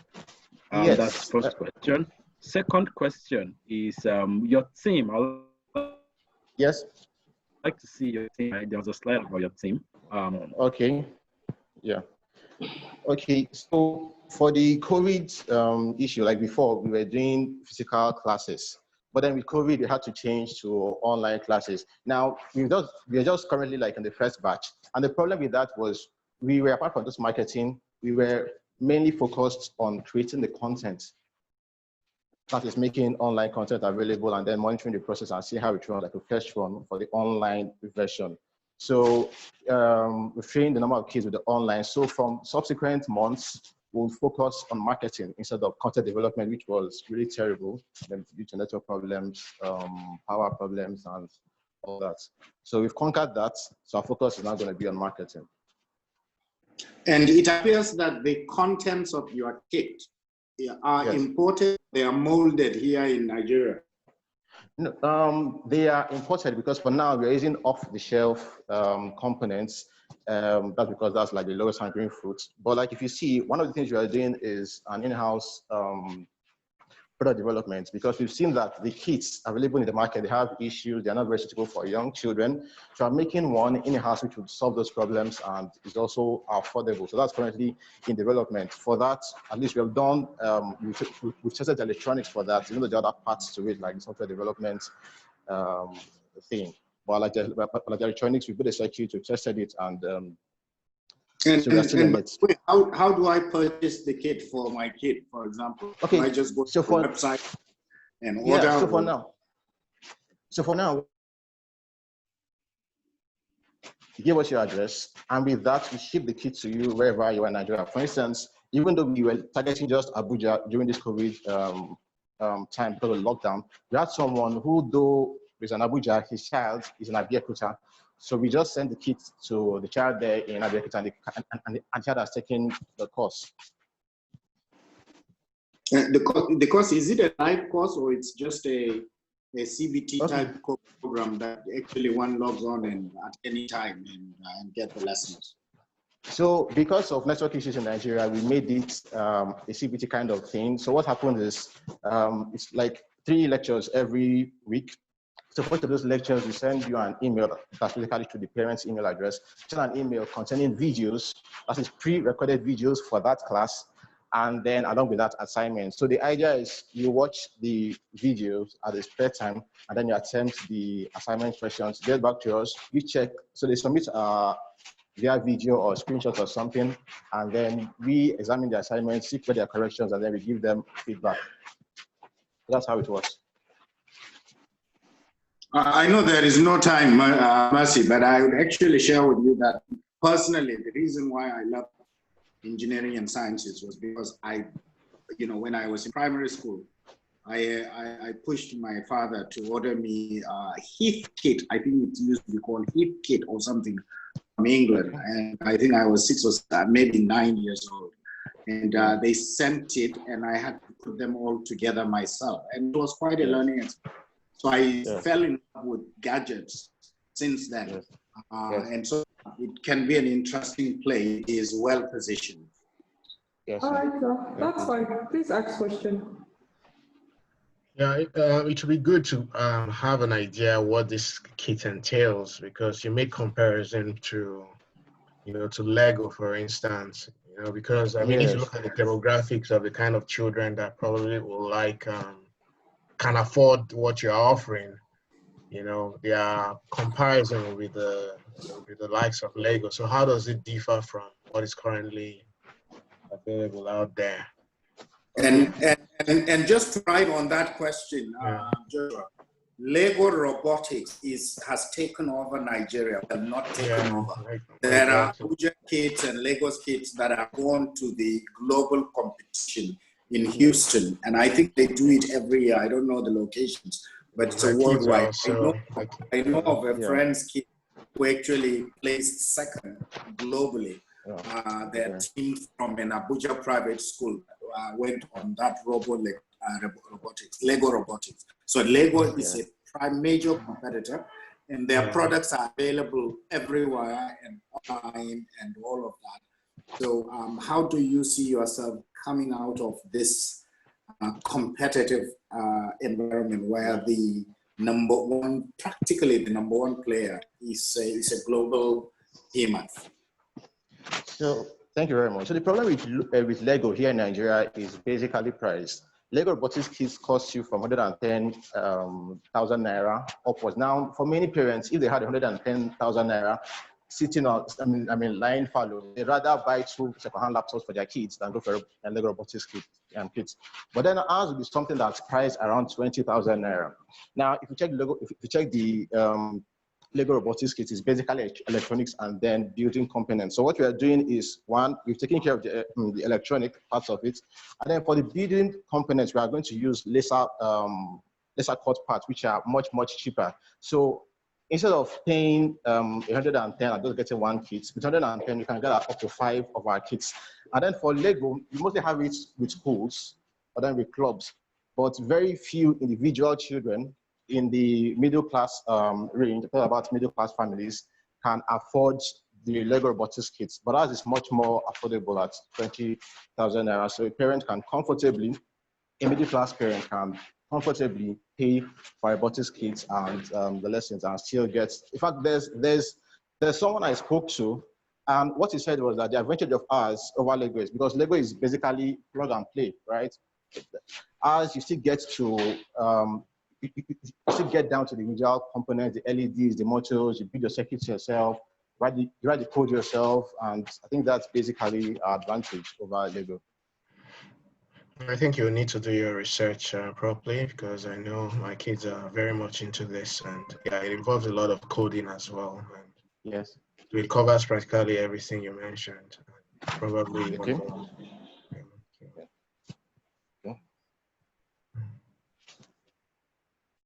Any other question for Zara Robotics? Yeah. Then question.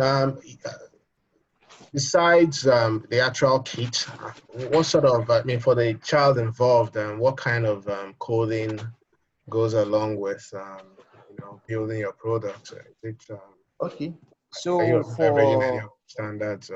Yeah. sorry, I didn't get the last part. No, yeah, just go ahead. Okay, so for now, you basically get a robotics kit, and then there's this software called MBlock, which is basically a block-based visual programming language for kids. So that's what they use. So they basically learn basic coding syntax and then apply it to robotics and hardware. That's it. Okay, and since your service involves shipping of kits, how do you intend to deal with the logistics and guaranteeing delivery to the intended clients? Okay, so for now, because we are still shipping fee numbers, it's something that we can do on our own. Like for example, during the lockdown, we were able to do interstate and also within Abuja. But as and of course for now we don't stock. So it's just when a child makes an order, then we ourselves make an order. So we don't have that overhead of kits line. But of course, two things: as we get more customers, we would now have to import in bulk and then ship as they require. And then secondly, as we begin to make our own robotics kits, the more of importing the raw materials and then making them in batches. Whenever the orders are available, we move to where they are needed.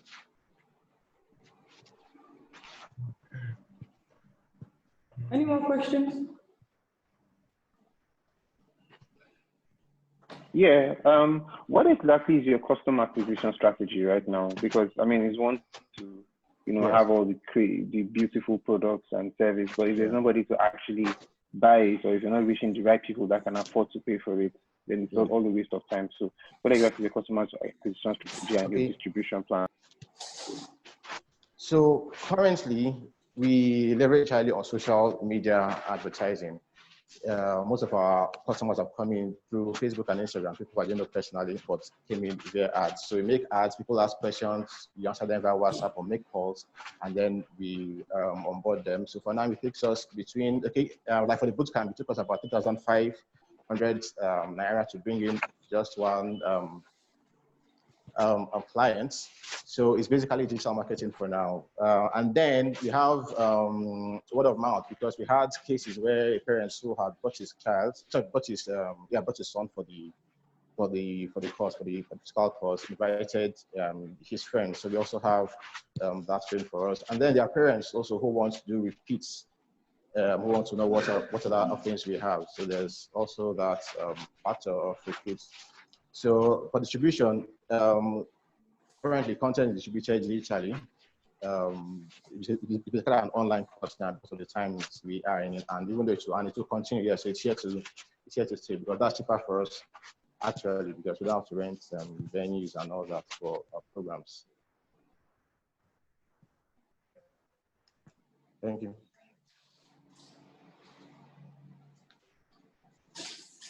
Okay. Judges, do we have any other question? Miss Yemi, are you there? Sure, I'm here. Okay, great. All right, thank you, Joshua. Thank you very much.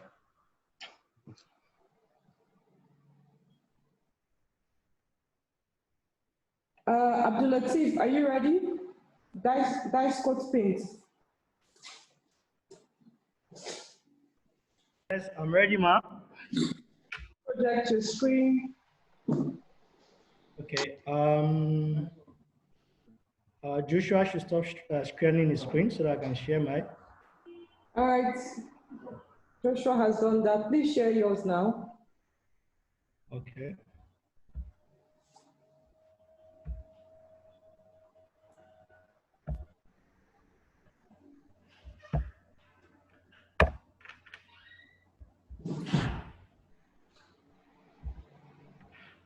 Can you see my screen? Not yet.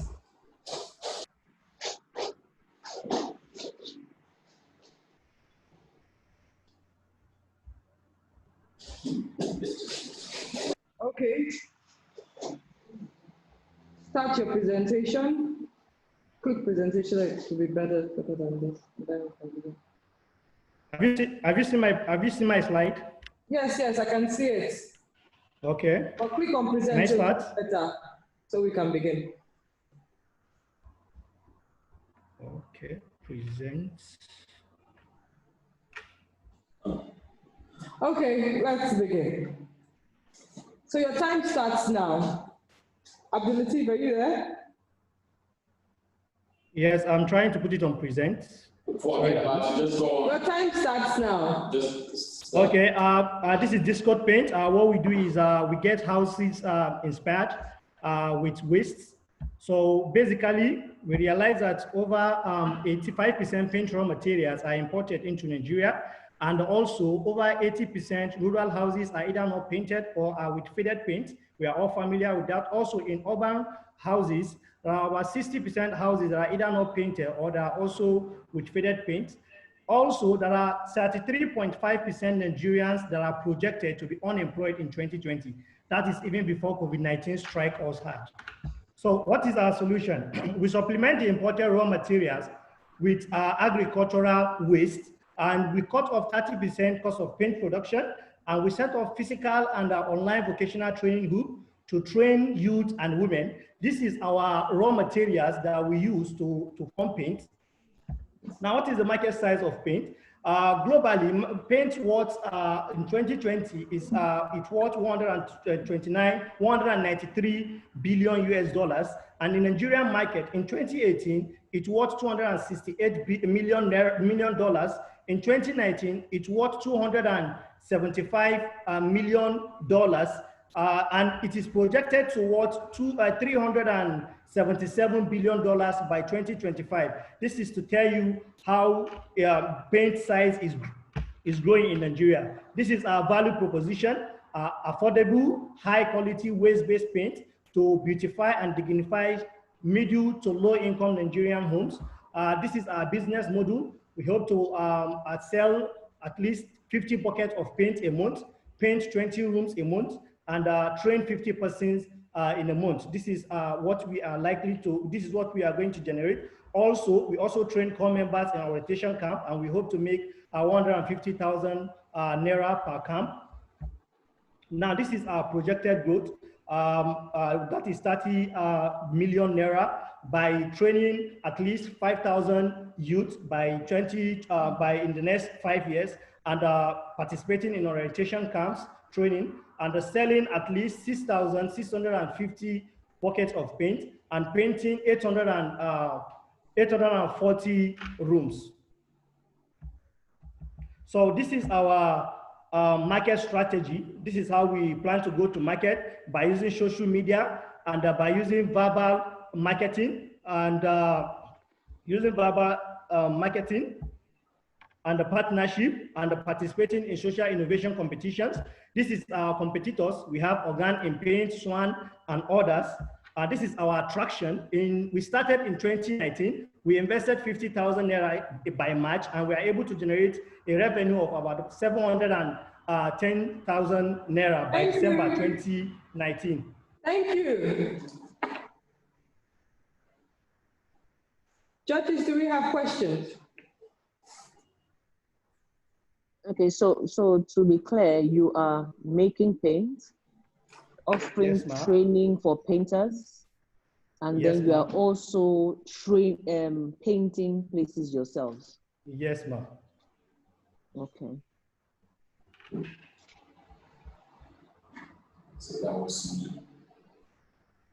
So you said something about waste. Yes, ma'am. We use agricultural about waste. What's waste is that? Yeah, we use Arabian gum and cassava and alum in making paint.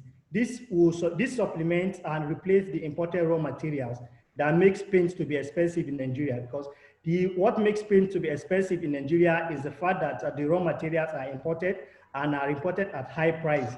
And the major largest paint makers in Nigeria are also the ones that are importing these raw materials. So they try to use this raw material to control the market price. So we now replace that by using Arabian gum and cassava as a cassava starch and alum to replace the imported raw material so as to produce a durable and a quality paint that people can afford, so that the low to middle income Nigerian home that cannot afford the quality paint can actually afford our own and still maintain the standard, instead of they buying the adulterated paint product that once you touch the wall, clarify for me. Abdul, clarify for me, because Arabian gum is not waste. So when you say waste, what component part of it are you using? You know, is it? Can you go to your slide that shows what your raw materials? Okay, ma.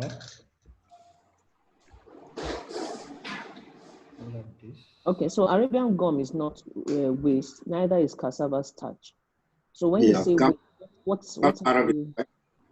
Now, the Arabian gum usually comes with some woods, and most of it, this is not there is one that used to come in drop. There are pieces that they are usually waste. So we usually use those ones to replace this is it. This is what I'm talking about. This is it here. So usually they used to waste this. This usually used to go as waste. So we now we use this type for the paint production. Instead of it to go waste, we replace it, we recycle it to and use it as raw materials.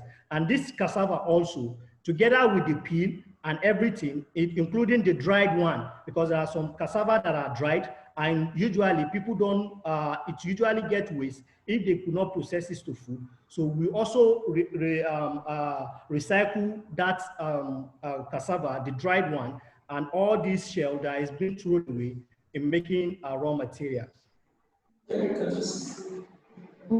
Okay, so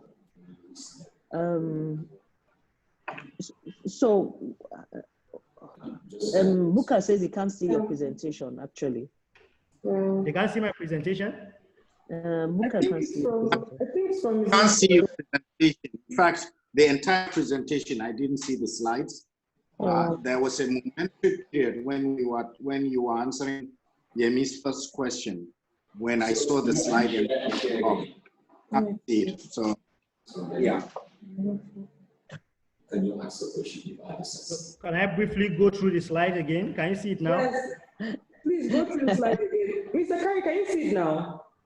Oh, I can't see it. It's like loading, but I can't see it.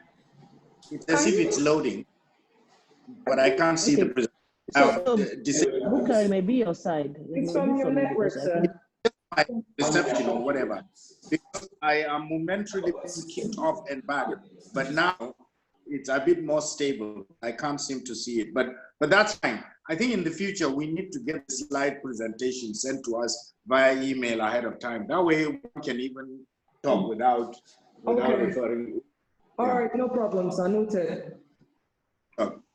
But you are saying that it is waste product from the gum arabic, from cassava, and then in the case of alum, it's not the waste, it's the alum itself, right? Yes, sir. And what do you do about colors then? How do you change color? Or it's all one color? No, we have different colors. We actually have to use that colors company in Zaria. They are producing some colors. So we are also mixing them with some local colors. And some of the ones that the local ones that we can't, the color that we want to produce, and we can't get the local type. So we have to still go to the foreign one. But most of the time, our color, because most of our customers prefer yellow paint and the Abuja brown. That is the most the popular color, and also ash. So that is the popular color that people demand for. So we have those colors produced locally. So the color, basically, if it is ash color, you can naturally create it. Is what you are saying when you say, right? When you're saying local, it means it's coming from pigments of plants and things like that. Or are we talking about chemical coloring coming from a petrochemical plant? Because it looks like your business, you are aiming for sustainability. Yes, and if you're aiming for sustainability, you do all things without the big pharma, oil and gas. It's basically doing it using natural pigmentation. Is that what you are aiming for? Yes, that is what we are aiming for, sir. There is a company in Thailand called Delicious. What they use is they use veg in producing colors for paint and ink. So I participated in an incubator program, which connects me to them. So the plan is that by the end of July, we are going to start the process of training me on how to process veg to colors. And what you are asked, how much are you asking for? Per bucket, sir. Okay, well, no, the ask is just this pitch, in this yeah, the ask is just $2,000, sir. And the essence is to buy mixing machine. For what percent of the company? Sir? For 5%, sir. Percent of the company? 5%, sir. Bukar, don't do that. Bukar, don't do that. That's too small. Okay. Can I ask a question, please? Go ahead, sir. Yes, please. So your raw materials, how are you going to get enough of it?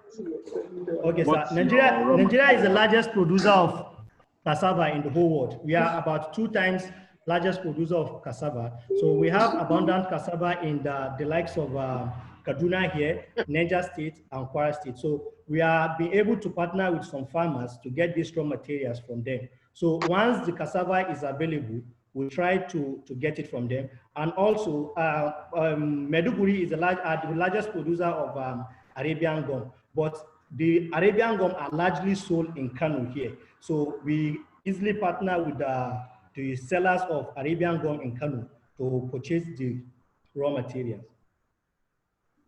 Okay, you need to think big. I think you need to think big because if we give you the $2,000, where are you getting your mixing machines? And then get a physical shop and then do stockpile raw materials. I don't think you've done your arithmetic, because if you stockpile your raw materials, how much paint? If we give you $2,000, how much paint are you going to manufacture maybe in 1 month or in 2 months? And you know. Okay, this is it, ma. Paint production in Nigeria, except if you want to go into a very large company like Swan and the likes. But for we, a little startup that we are growing, we try to use this paint that mixing machine that it is just the mixer that we need. We used to buy a bigger bowl. Currently, what I use is a 100 liters bucket, and we use our hand in producing. But what we need right now, stop. Yemi's question is not that. The way you are answering, it doesn't look like you're looking to scale. $2,000, her point is $2,000 is going to take you anywhere in order to scale. To scale, you need serious money. That's her question, simple. Yes, sir. Yemi wants to block me. But having said that, Abdul Latif, you need to think big, right? Exactly. Let's say, yeah, you need to think big. If you want to displace Berger Paints in Nigeria, what do you need to do? To get a mixing machine, sir. Okay. After getting a mixing machine, to stockpile raw materials. Then to have a physical presence and partners. All the things that what's your background? What's your background? Can you tell me about I studied chemistry, sir, from University of Ilorin, and I've been into. I studied chemistry from University of Ilorin, and I'm into all these processing of local products to finished goods. So that was where I learned how to make paint from this agricultural produce. So I have been doing this paint, but basically started it as a business last year. And I've been able to paint, my paint was used to paint 2 hostels in the NYC orientation camp in Kaduna. So what we need is that when you go to the larger paint market in Kaduna, the likes of Organ and Antelope are the largest, are one of the largest paint producers in Kaduna. They are all mixing, their all factory mixing plant is not up to ₦1 million. So I have been there, I have done, what is it called with them? Because basically what they need is just, they need manpower and the person that will be mixing this material. So that is what the target is, to start the way they start and grow therein, so that we'll be looking to, at a larger budget that we will not be able to. That is why we try to look at the way the dominance of paint producers in Kaduna are doing, to follow that trend and grow therein. Abdulatif, that's enough. Abdulatif, the point is, what Kyari and Yemi were all asking you or telling you is, you shouldn't be looking at the market in Kaduna. Nigeria is how big, or what percentage of Nigeria is Kaduna? And you're looking to go, how many rural communities are in West Africa? How many rural communities are in Africa? That is the kind of thinking you should be having. So you're going to have an ask. You're not going to have an ask for money that will take you 2 months. You're going to have an ask for a year or two. That will give you some runtime. While you're running through that, at least you start generating revenue. You get the point? You're thinking small. Yes, I think big. Basically, like, all the rambling you're doing is no point. What they're telling you is to try to think big. I shouldn't be talking about it. Right. Yes, I understand, sir. Sorry, guys. I also need to understand the camp that you painted, they paid for it. Sir? The place you painted, you said you painted the camp also. Yes, NYC orientation camp. Yeah, were you paid? Yes. Were you paid? You were paid. Yes, yes. And okay. So I use... you need, okay. No. You need to go back to the drawing table. If you have a product and you have a product that I think is scalable, and that can go in, you have to, because the source of raw materials is key. The second thing is, are you doing business of paint selling, or you want to do everything in the value chain, which seems like what you are doing? You have to focus and say, okay, I will start producing paints, or I will start using my paint to paint. I don't know. You have to know what you really want to do to be able to get a good market share. And for then, you want to get partnership and, all of those things will come when the other question I want to ask is the standards. Have you gotten any standards? How do we know your paint is good? And how do we know that in the next 2 years, it will not start peeling off? Do you have any standard organization that has looked at your product? The standard organization in Kaduna, I have reached out to them, and the sample of my paint was taken to them. But due to COVID-19, we couldn't get the response on time. So it was a friend of mine that worked in the standard organization that assisted me in giving me all necessary information, which I was able to pull together and submit the samples to them. Both the 3 types of paint that we produce, that is the test coat, the emulsion, and the screening paint. So I hope before this month end, we should be able to have a result from them. Okay, so Abdulatif, this is another advice. It's going to basically be an extra bit from what Yemi had just mentioned, which is that, what are you and what do you intend to achieve?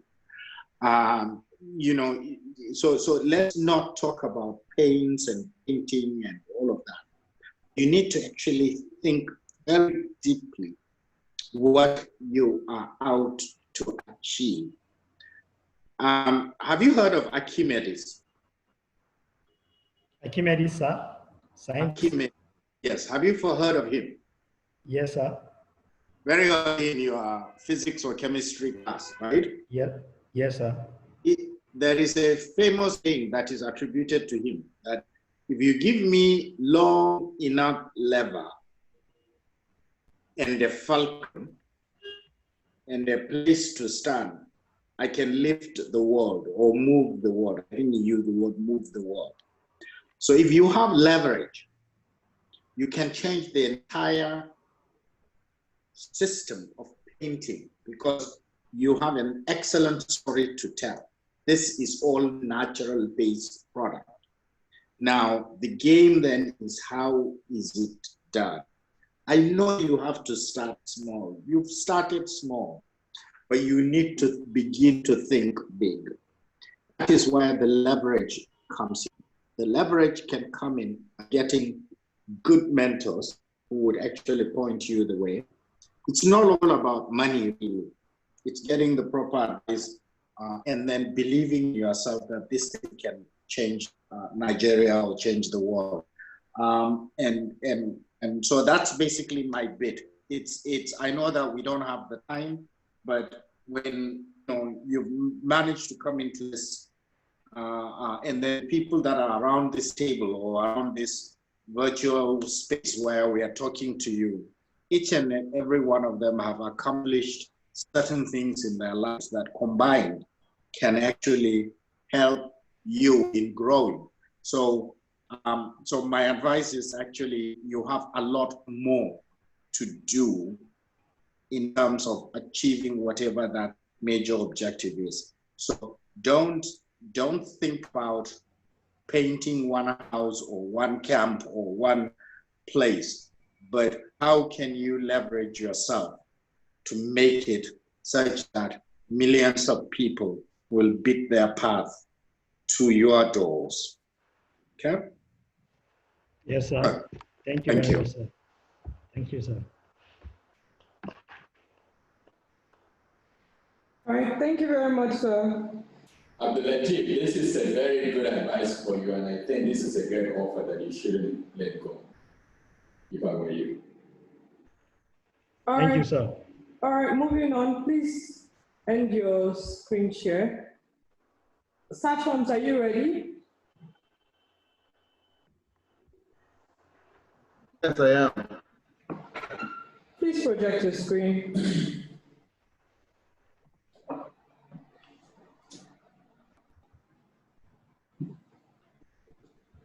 Okay. Sorry, let me share my screen.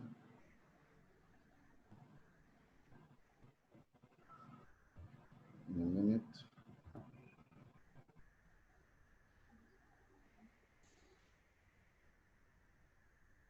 Okay.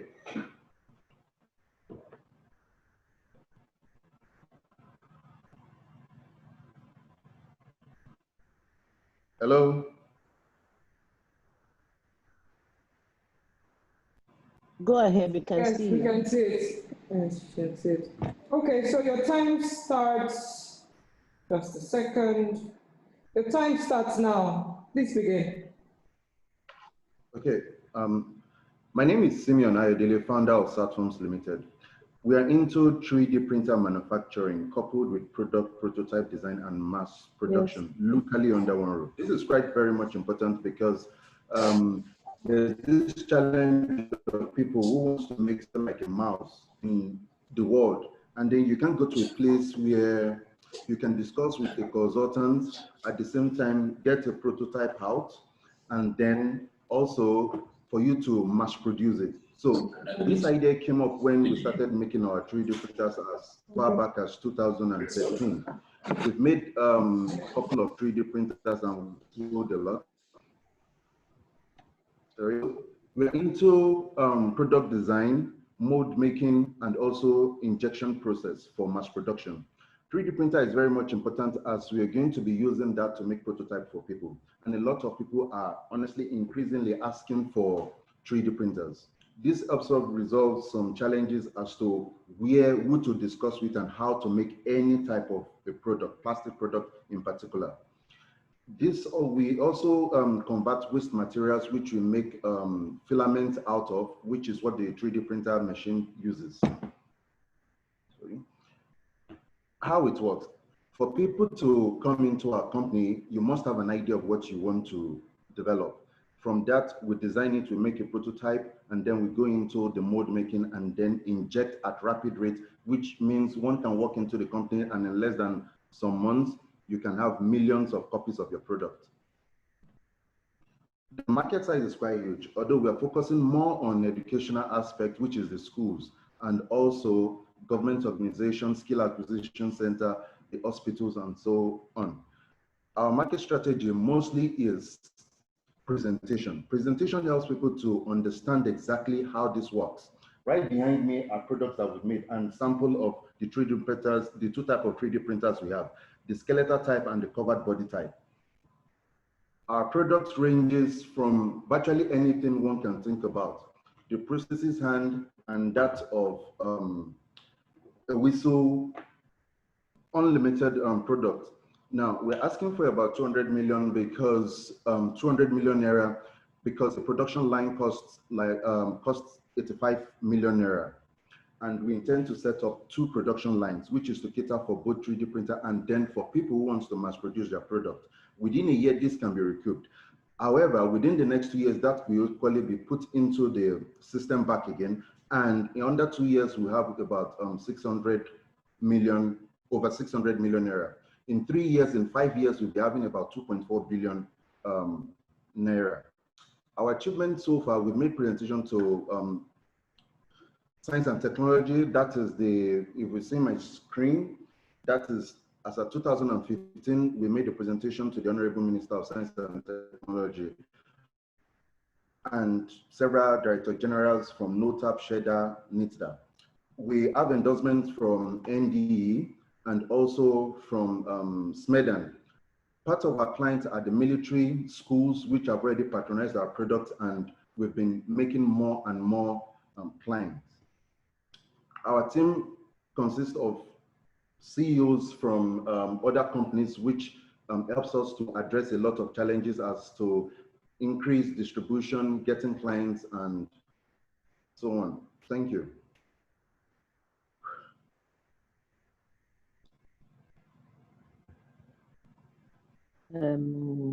Okay. Thank you. Yeah, go on. Yeah, so just to be clear, you want to set up a 3D manufacture, 3D printing, a 3D printer manufacturing plant to manufacture 3D printers? Yes, and also a production line for various products. Okay.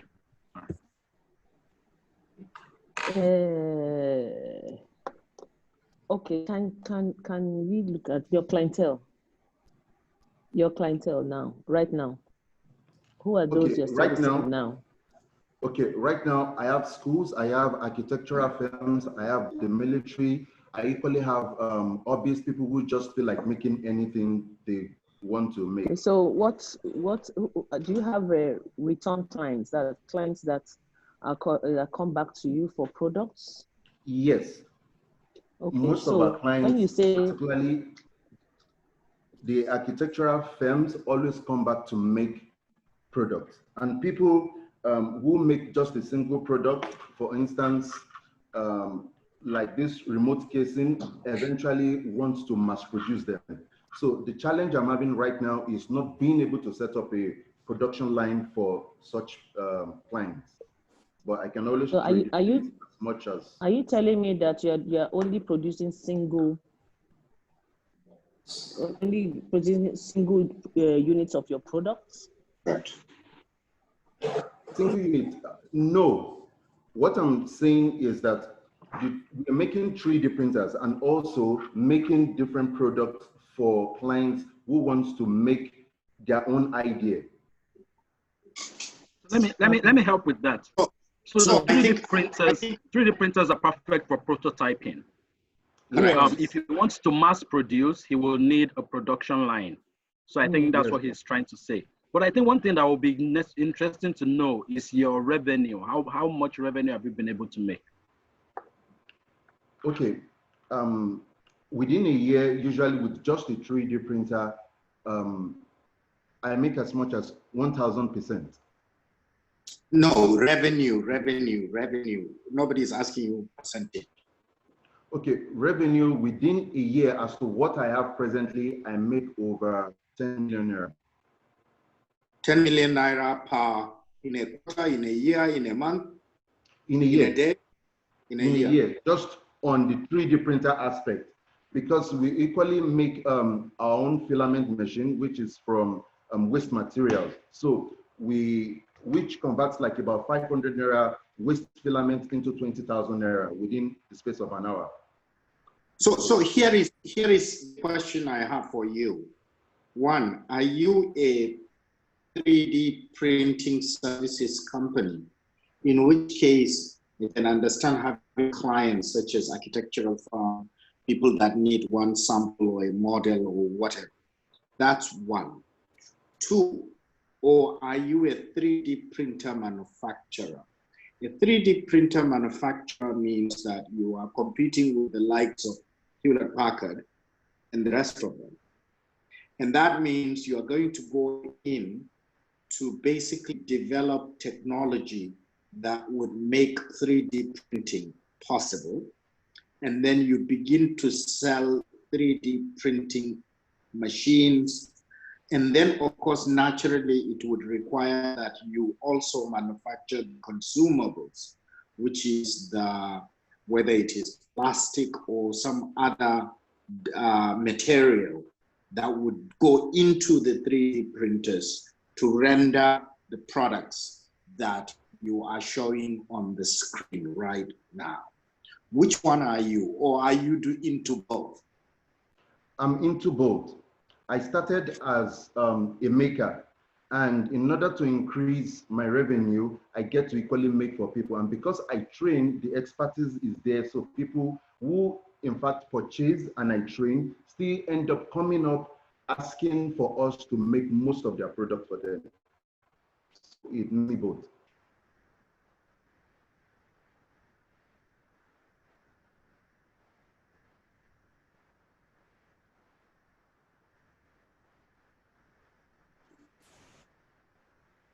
Hello. So this means that, sorry, I got off. This means that 200 million naira is going to go into manufacturing line, as well as procuring materials that you may need to service your customers that may need products from you. And so what kind of, I've seen the projections, and the clientele, you know, those pictures actually tell me something that is quite, I would be scared, because the major customers, as you're saying, is government. Government. So your major customers your main customer is not the government of Nigeria. No, sir. My major customers are schools and skill acquisition centers, also hobbies. Schools and skill acquisition centers and hobbies. Okay, that's interesting. Okay, yeah. And you know, so when somebody is in need of prototype, the first person to call would be you. Do you know of competitors like you in the market? Who are your competitors? However, they're not under one roof. Most of the time, including China, you have to go to a different company to get a design, and then a different company entirely does your mass production. My idea is to put everything under one roof, where you walk into a building from one end and then go out at the other end with your mass produced items. So you don't know of any 3D printing company in Nigeria? Oh, I do, but they are not manufacturers. They are just users. I don't know. There are about 5 of them in Abuja. They're about. Your mic if you're not speaking right now. Okay. Hello? Yes, yeah. Now. I do know users, but there are no manufacturers in Nigeria of 3D printers. Right. Also, so these are production line. There are companies who have a mass production line. However, they do not have consultancy as to product. They cannot give you a prototype, but then you can get your mold, which we've been successful to do using recycled aluminum can to make by ourselves, which reduces the cost. Making a mold from China will cost about $1 million. Right over here, we can do that under 50,000 naira.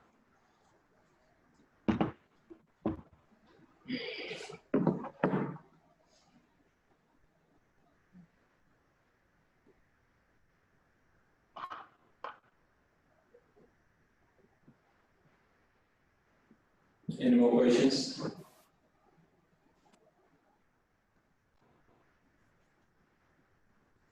Any more questions? Can we move to the next one? All right, thank you. All right, thank you.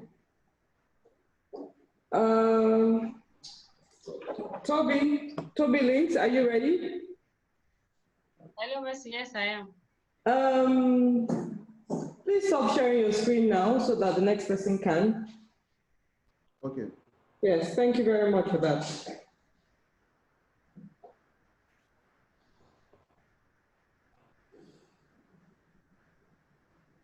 Please, can you project your screen? Can you start sharing Is it now? coming up now? No.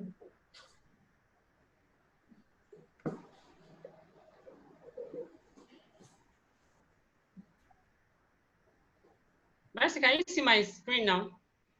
Yes. Please start. Are you ready? Yes. Okay, your time starts now. Okay. Good afternoon, everyone. My name is Tobi Ayeni. I currently work as the Customer Responsibility Officer at Toblings, a single-stop beauty, fashion, and accessories, associated accessories single-stop fashion and associated accessories hub. We offer makeup services for all locations. We are into bespoke beaded jewelries, antinators, vaccinators, botaniers, and the likes. We train, we offer rental packages on wedding, both traditional wedding and white weddings. We train and we are open for advisory services. We realize that a typical beauty studio does not have different products under one roof and difficult for customers to access these products within a shortest period of time. And while I was preparing for my wedding, I also had the same problem, and some of my friends also experienced this. Then Toblings has provided all this under one roof, having your makeup done, getting your clothing and accessories under one roof. Then we've been able to work with over 50 women achieve their dream appearances. We have trained over 20 people, and we currently have one in training. We are mobile in the sense that we go to where our services are needed. This is our market size. As of 2019, the over 532 billion naira is being pumped into the beauty market, and the average cost is this. So the potential revenue is quite fine, and this is a good business. And our target market, we focus on women from ages 18 to 60, and this is the percentage they make in our business. These are our competitors, House of Tara in terms of beauty, yes I do, in terms of clothing, and Patrick Kayansky in terms of accessories. Our competitive advantage is that we provide beauty, fashion, and associated accessories, focusing on quality, affordability, and convenience under one roof. And as much as we provide this, we do not encourage our clients to buy what they will need after the occasion. So we encourage them to embrace the no worries Toblings experience, whereby they can rent, wear and stay for their occasion, and then return. These are my team members. Our vision is to exceed the expectation of our clients, no matter what they are, and then become a locally embraced brand by the year 2025. Then to make you and feel good, step up confidently, and have control over your self-esteem is our mission. Then our roadmap, this is what we are asking for. And by the last quarter of this year, we intend to create awareness by utilizing all the social media platforms, and then create a variety of products that our clients can have access to. Then by 2021, first quarter, we want to create online presence with a fantastic website whereby clients can request for custom-made clothing. Thank you, Toby. Then we ask them. Thank you very much. That's enough. Thank you. Okay, two questions for me. All right,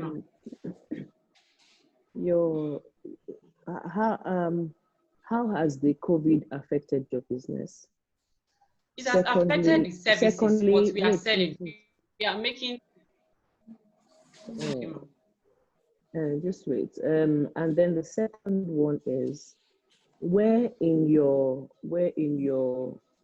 slides do you have the Instagram? All those people selling the same thing on the Instagram as your competition. In other words, do you consider the Instagram your competition?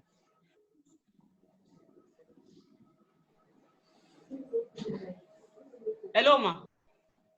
Did you hear me? Okay. How has it affected your business? And then the Instagram, all those on the Instagram that provide the same services.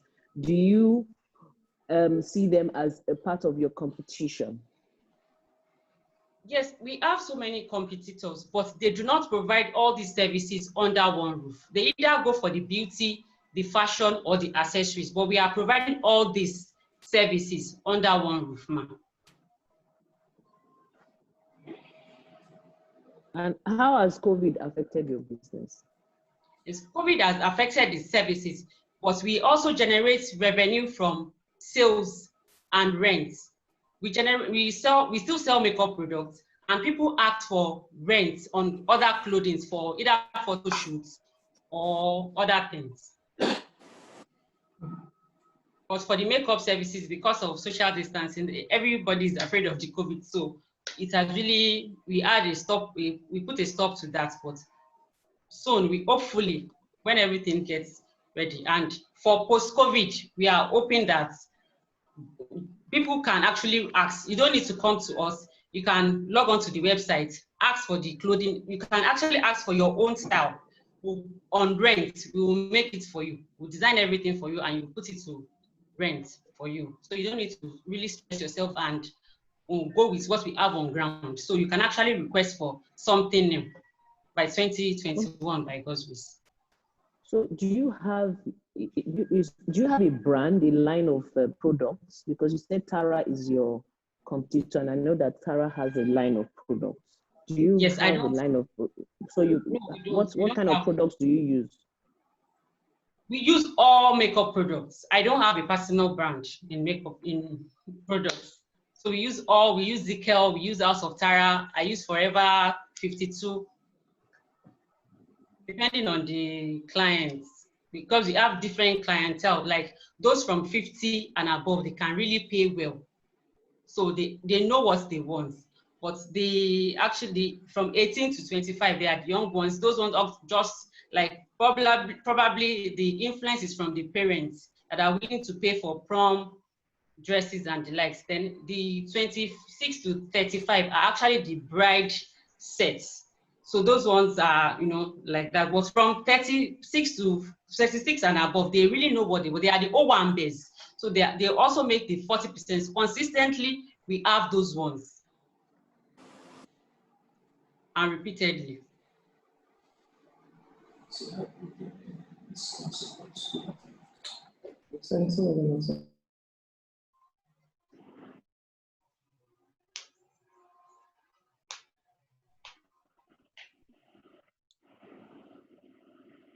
Hello? Hello, sir. Yeah, what will the 10 million give in terms of the... I didn't get you, sir. Hello, sir. Hello, Mr. Kyari.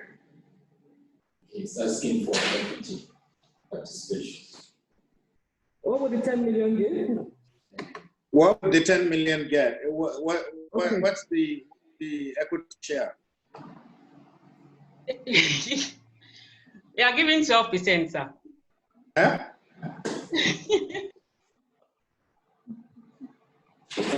What percent of the company is 10 million going to fetch?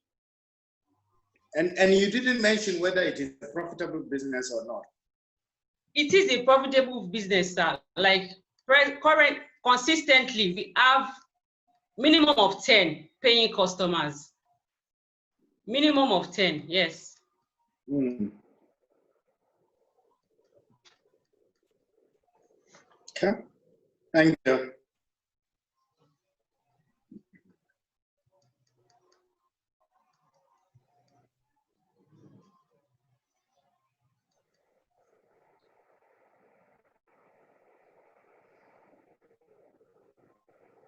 Hello, everyone, can you hear me?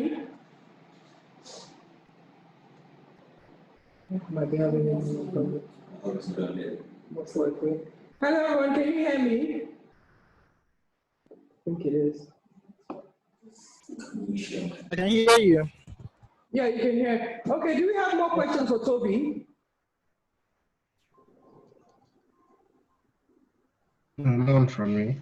Okay, thank you very much. So we've come to the end of the pitch from the participants of the cohort, right? For the judges, please, can you send me your score sheets?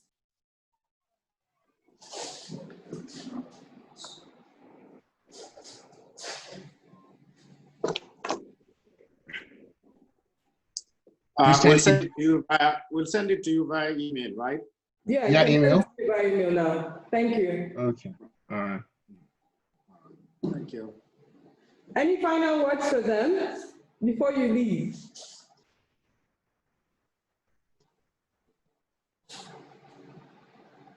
Yemi has already left, right? Yeah, she has a meeting. Yeah, she has a meeting. Okay. And Well, has a meeting. I think it's an interesting mixture, and the last one, I don't know. There is no amount of makeup that will make me look beautiful. But anyway, that's the challenge for Toby. But the interesting thing is that I think you've got some excellent candidates, and the presentations, I can see and feel the passion in the businesses that these entrepreneurs have presented. So essentially, the key game to this is that you are making a presentation and you are making an impression on potential investors. And if somebody is willing to take a gamble on you and your business idea, the two, the two have to actually resonate with the individual investor. That is that they may not necessarily be investing in the idea, but they may be investing in you because of your passion and your, the way you are driving the messaging and all of that, but also your ability to execute. So I think we have a lot of good, potential, exceptional businesses. And we also, I can see that many of the presenters also need mentoring, one way or the other. But I think so far so good. We can only improve on these by also giving them feedback. I think I'm encouraged of what I've seen. Thank you. Thank you very much, sir. Thank you. Thank you very much, sir. Yeah. Thank you for all the other judges. We really appreciate it. Yeah, well, yeah. Would you like to say I also want to, yeah, I just want to congratulate all the companies. I think it takes a lot to have come this far, right? And I also want to refer back to Dick's quote, right? I know this has been mentioned before. I think you are not being ambitious enough, right? If you believe so much in your product, then you should not be afraid, to have such a large and audacious goal, right? So I wish you all the best, and I know it doesn't end here. Whatever the outcome of this shouldn't determine how you move forward with your dreams. We've all heard the story of Ring when he was turned down on Shark Tank, but we know what that turned out to be. Yes. Right. So I wish you all the best. Thank you very much, sir. Really appreciate your time. Thank you very much, sir. Really appreciate that, sir. Okay. Thank you so much.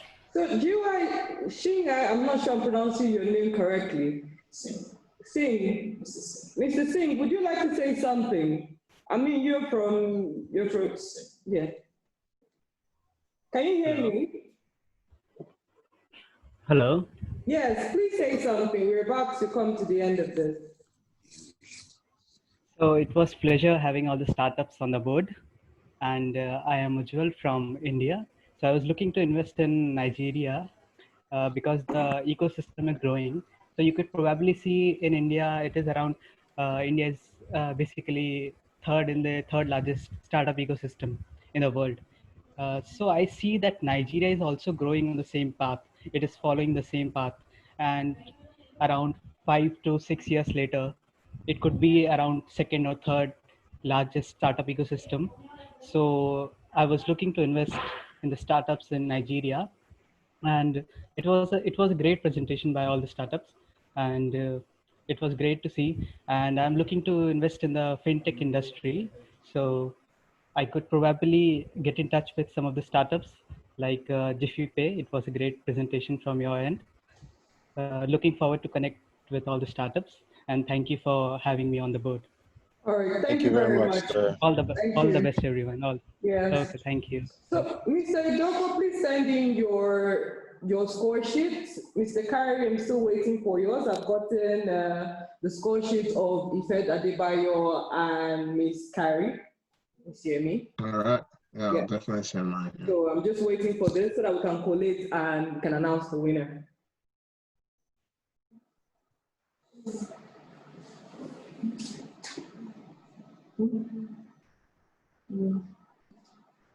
Thank you so much.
So everyone, just give us 10 minutes for us to get everyone, every judge's score sheet and collate and get back to you. But we're still here. Okay. So should we stay online?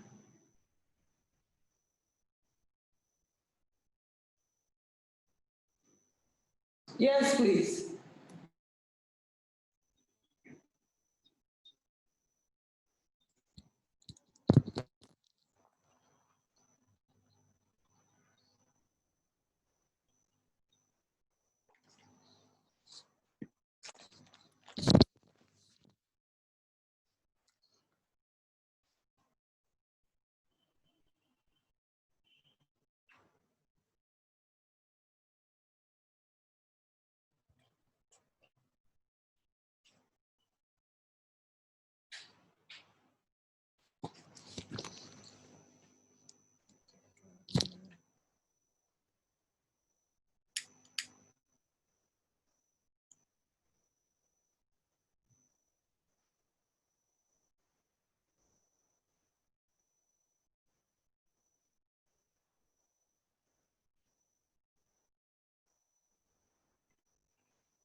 Sorry guys, the internet is very slow. We are having heavy rain here, so it's affecting our network.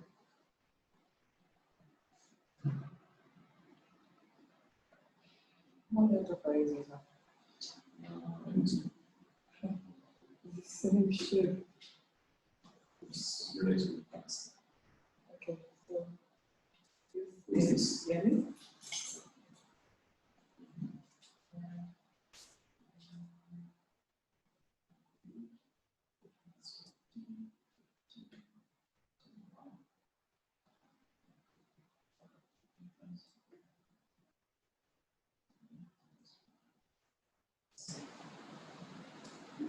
So this guy, he didn't do this, which is fine. And then this one.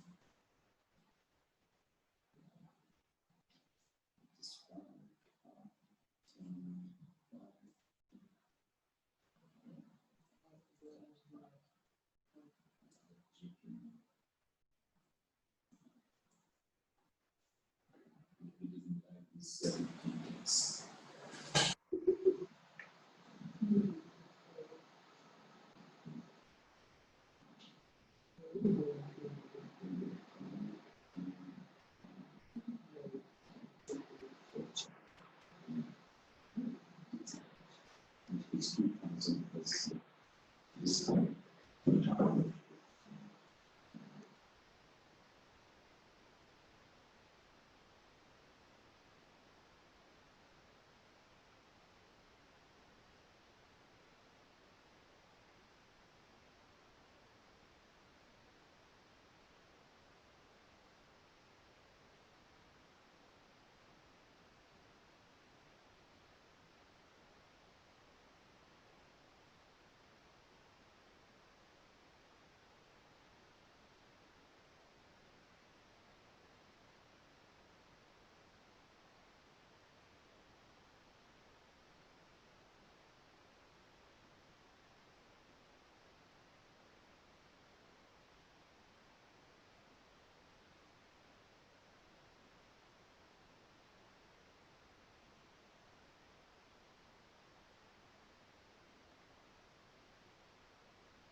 Hello? Hmm. Hello? I can hear you. Yeah, we're Hello? here. Hello? Because Okay. we're almost done. So in less than 5 minutes, we'll tell you who. We're still tabulating. But you can see my slide, right? Yes, ma'am. Great.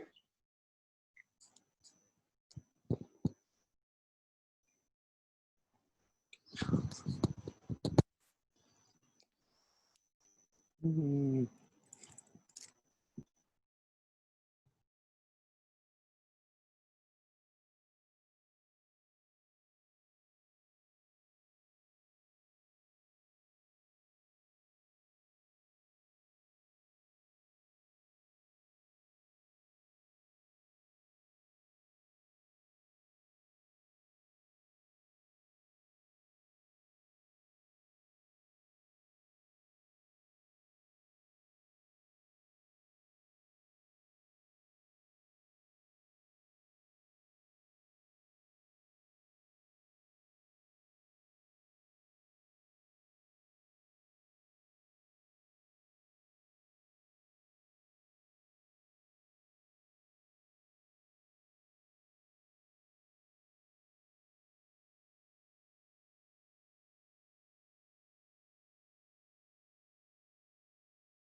Hello, everyone. Hello? Hello, everyone. Yeah, hello. Guys, are you there? Okay. We're here. We're here. Yes, this is a very interesting result. So I will announce the first three, but I will call out all the 8 participants with their percentages. I will start from the bottom. Providence, 5.25%. Okay, that's 8. Number 7, GP Pay, 49%. Number 6, Satform, 55.25%. Number 5, Payout, 57.25%. Number 4, Afrinove, 61.25. Number 3, Zion Robotics, 64.75. Number 2, Discord, 71.25. EDU-VR, 71.75. So EDU-VR is first with 71.75. Wow, wow, wow, wow. 71.25. So this Congrats, EDU-VR. Congrats.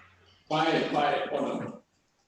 EDU-VR and Discord, the difference is 0.5%. My money. All right.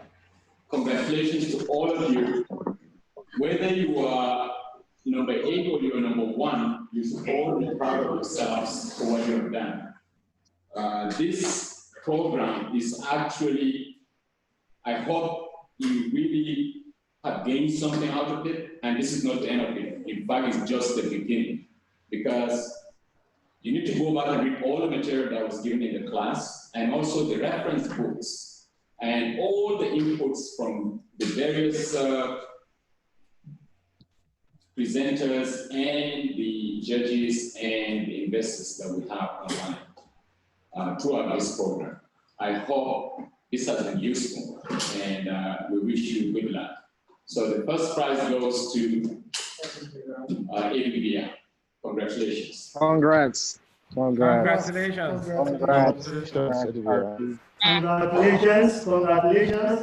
Thank you very much, sir. Thank you, everyone. I appreciate it. So guys, before you go, first of all, thank you for joining us on this journey that began before COVID. It's been really interesting. To be very honest, I'm actually happy about everybody's presentation. Right? We had the test run, the dry run on Monday, and to be blunt, that was a mess.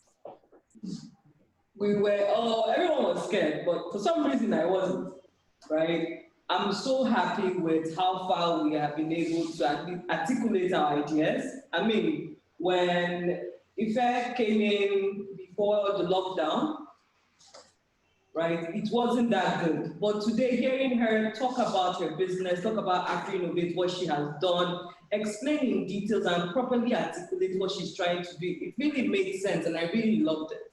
Right, so well done, guys. For the financials, I really think we should look at it again. You see the reason why it's good to listen to people. When Dr. Mohammed was doing the financial modeling class, a lot of us were, this is too much, this is a lot, I don't understand, and we're just waiting for time to pass and all that. You could see that the people that came today, that was basically what they wanted to hear. And we told you, right? It was so clear. And I think that most of the decisions came from how you were able to articulate that part, right? Remember, we actually did, your scores were done based on 5 things. So your presentation, right? Your presentation, the impact, sustainability, scalability, profitability. And we're not even judging it based on whether you're profitable now, but looking at the future. Right? So how well were we able to articulate that? Looking at the scores, we did it again and again and seeing how it's come. It's not what we even anticipated. None of us actually wrote anything. Right? It was all from the judges, and you can see the results. The people that came here today, this is for the Discos. Abdulatif, I'm very surprised, to be very honest. I am really surprised because, yes, your presentation was okay, but I mean, you know the people that were coming today. I'm surprised that your ask was $2,000. Like, I didn't know what to think when you said that. Because if you do a calculation of the net worth of people that were listening to you, that joined this session today, their net worth will not be less than 300 million. This is me being very nice. Yemi Keri she has an angel network for women, Rising Tide Africa. Ife Adebayo is SA to the Vice President. You had someone from, you had Uwem, who is representing Aggressive Capital. You had Mr. Kyari, former chairman of Nigeria Economic Summit Group. His profile is on Bloomberg. On Bloomberg, guys, right? He's also the CEO of Transatlantic Corporation, Sahara Investment, Trans-Sahara Investment, right? These are the people you had. Then you had CEO of Layer 3. These are investors. And I told you guys, do not look at what we are giving to you. Look at the people that are going to come. Right? Look at the people that were listening to you, not me, not Dr. Mohammed. Don't look at Connect Lab now, even Mohammed Connect. Look at those people. Right? And then I was hearing $2,000 and I was calculating whether I think that you didn't understand what it meant, because it was really small. So to wrap up quickly, just like Nancy said, these financials, and I would like to talk to you privately, Satform. But one of the people on the judges actually called while we were doing this tabulation and said, Satform has something very interesting, but doesn't seem to know or understand exactly where he's going with that. I think we need to talk. And all of you, please keep in touch. Yes. All of you have something. And in fact, all of them did indicate the variety that was presented in this class and the various angles that they're coming from. And to be honest, today's presentation compared to Monday is way different. And I wasn't expecting this. I didn't know what to expect, and I was impressed. The only thing that I was surprised about, like all the judges were saying, is mostly, it's very clear you didn't do much work on your revenue and the analysis. When you asked, I don't know who was asked, what is your, I don't know who it was. I don't remember the question exactly, but it's to do with your CPA. How much is the charges that you're going to get from your potential customers? It's very difficult for you to come up, or the acquisition, I think it was Yemi that was asking the question, I don't know who, but what is your customer acquisition cost? If you have done that revenue analysis, you, off the top of your head, you would say how much is your customer, I think it was onboarding, about onboarding. I don't remember who it was. Maybe Zion Robotics. If you have done your homework, you would know how much it costs you, because the logistics to go and move things and to do delivery, this is all part of the revenue, or the non-pay, the non-salary expense, right? In that, what is the template that I gave you, the NPA expenses, you list every single thing that you have to spend money on in order for your business to actually operate. You didn't do this work. It's very clear, most of you. And so I would still encourage you, yes, the class is over, but the work just started.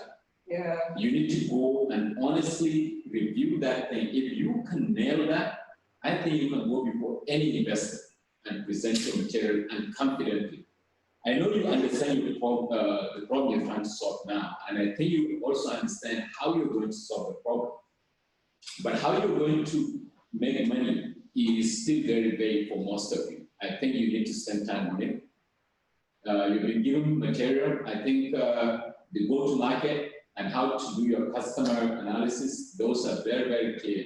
And the reference books and all those slides, please spend some quality time on it. You already invested this much time. And if you can do that, I'm telling you, you have a great product. Tony, don't be discouraged.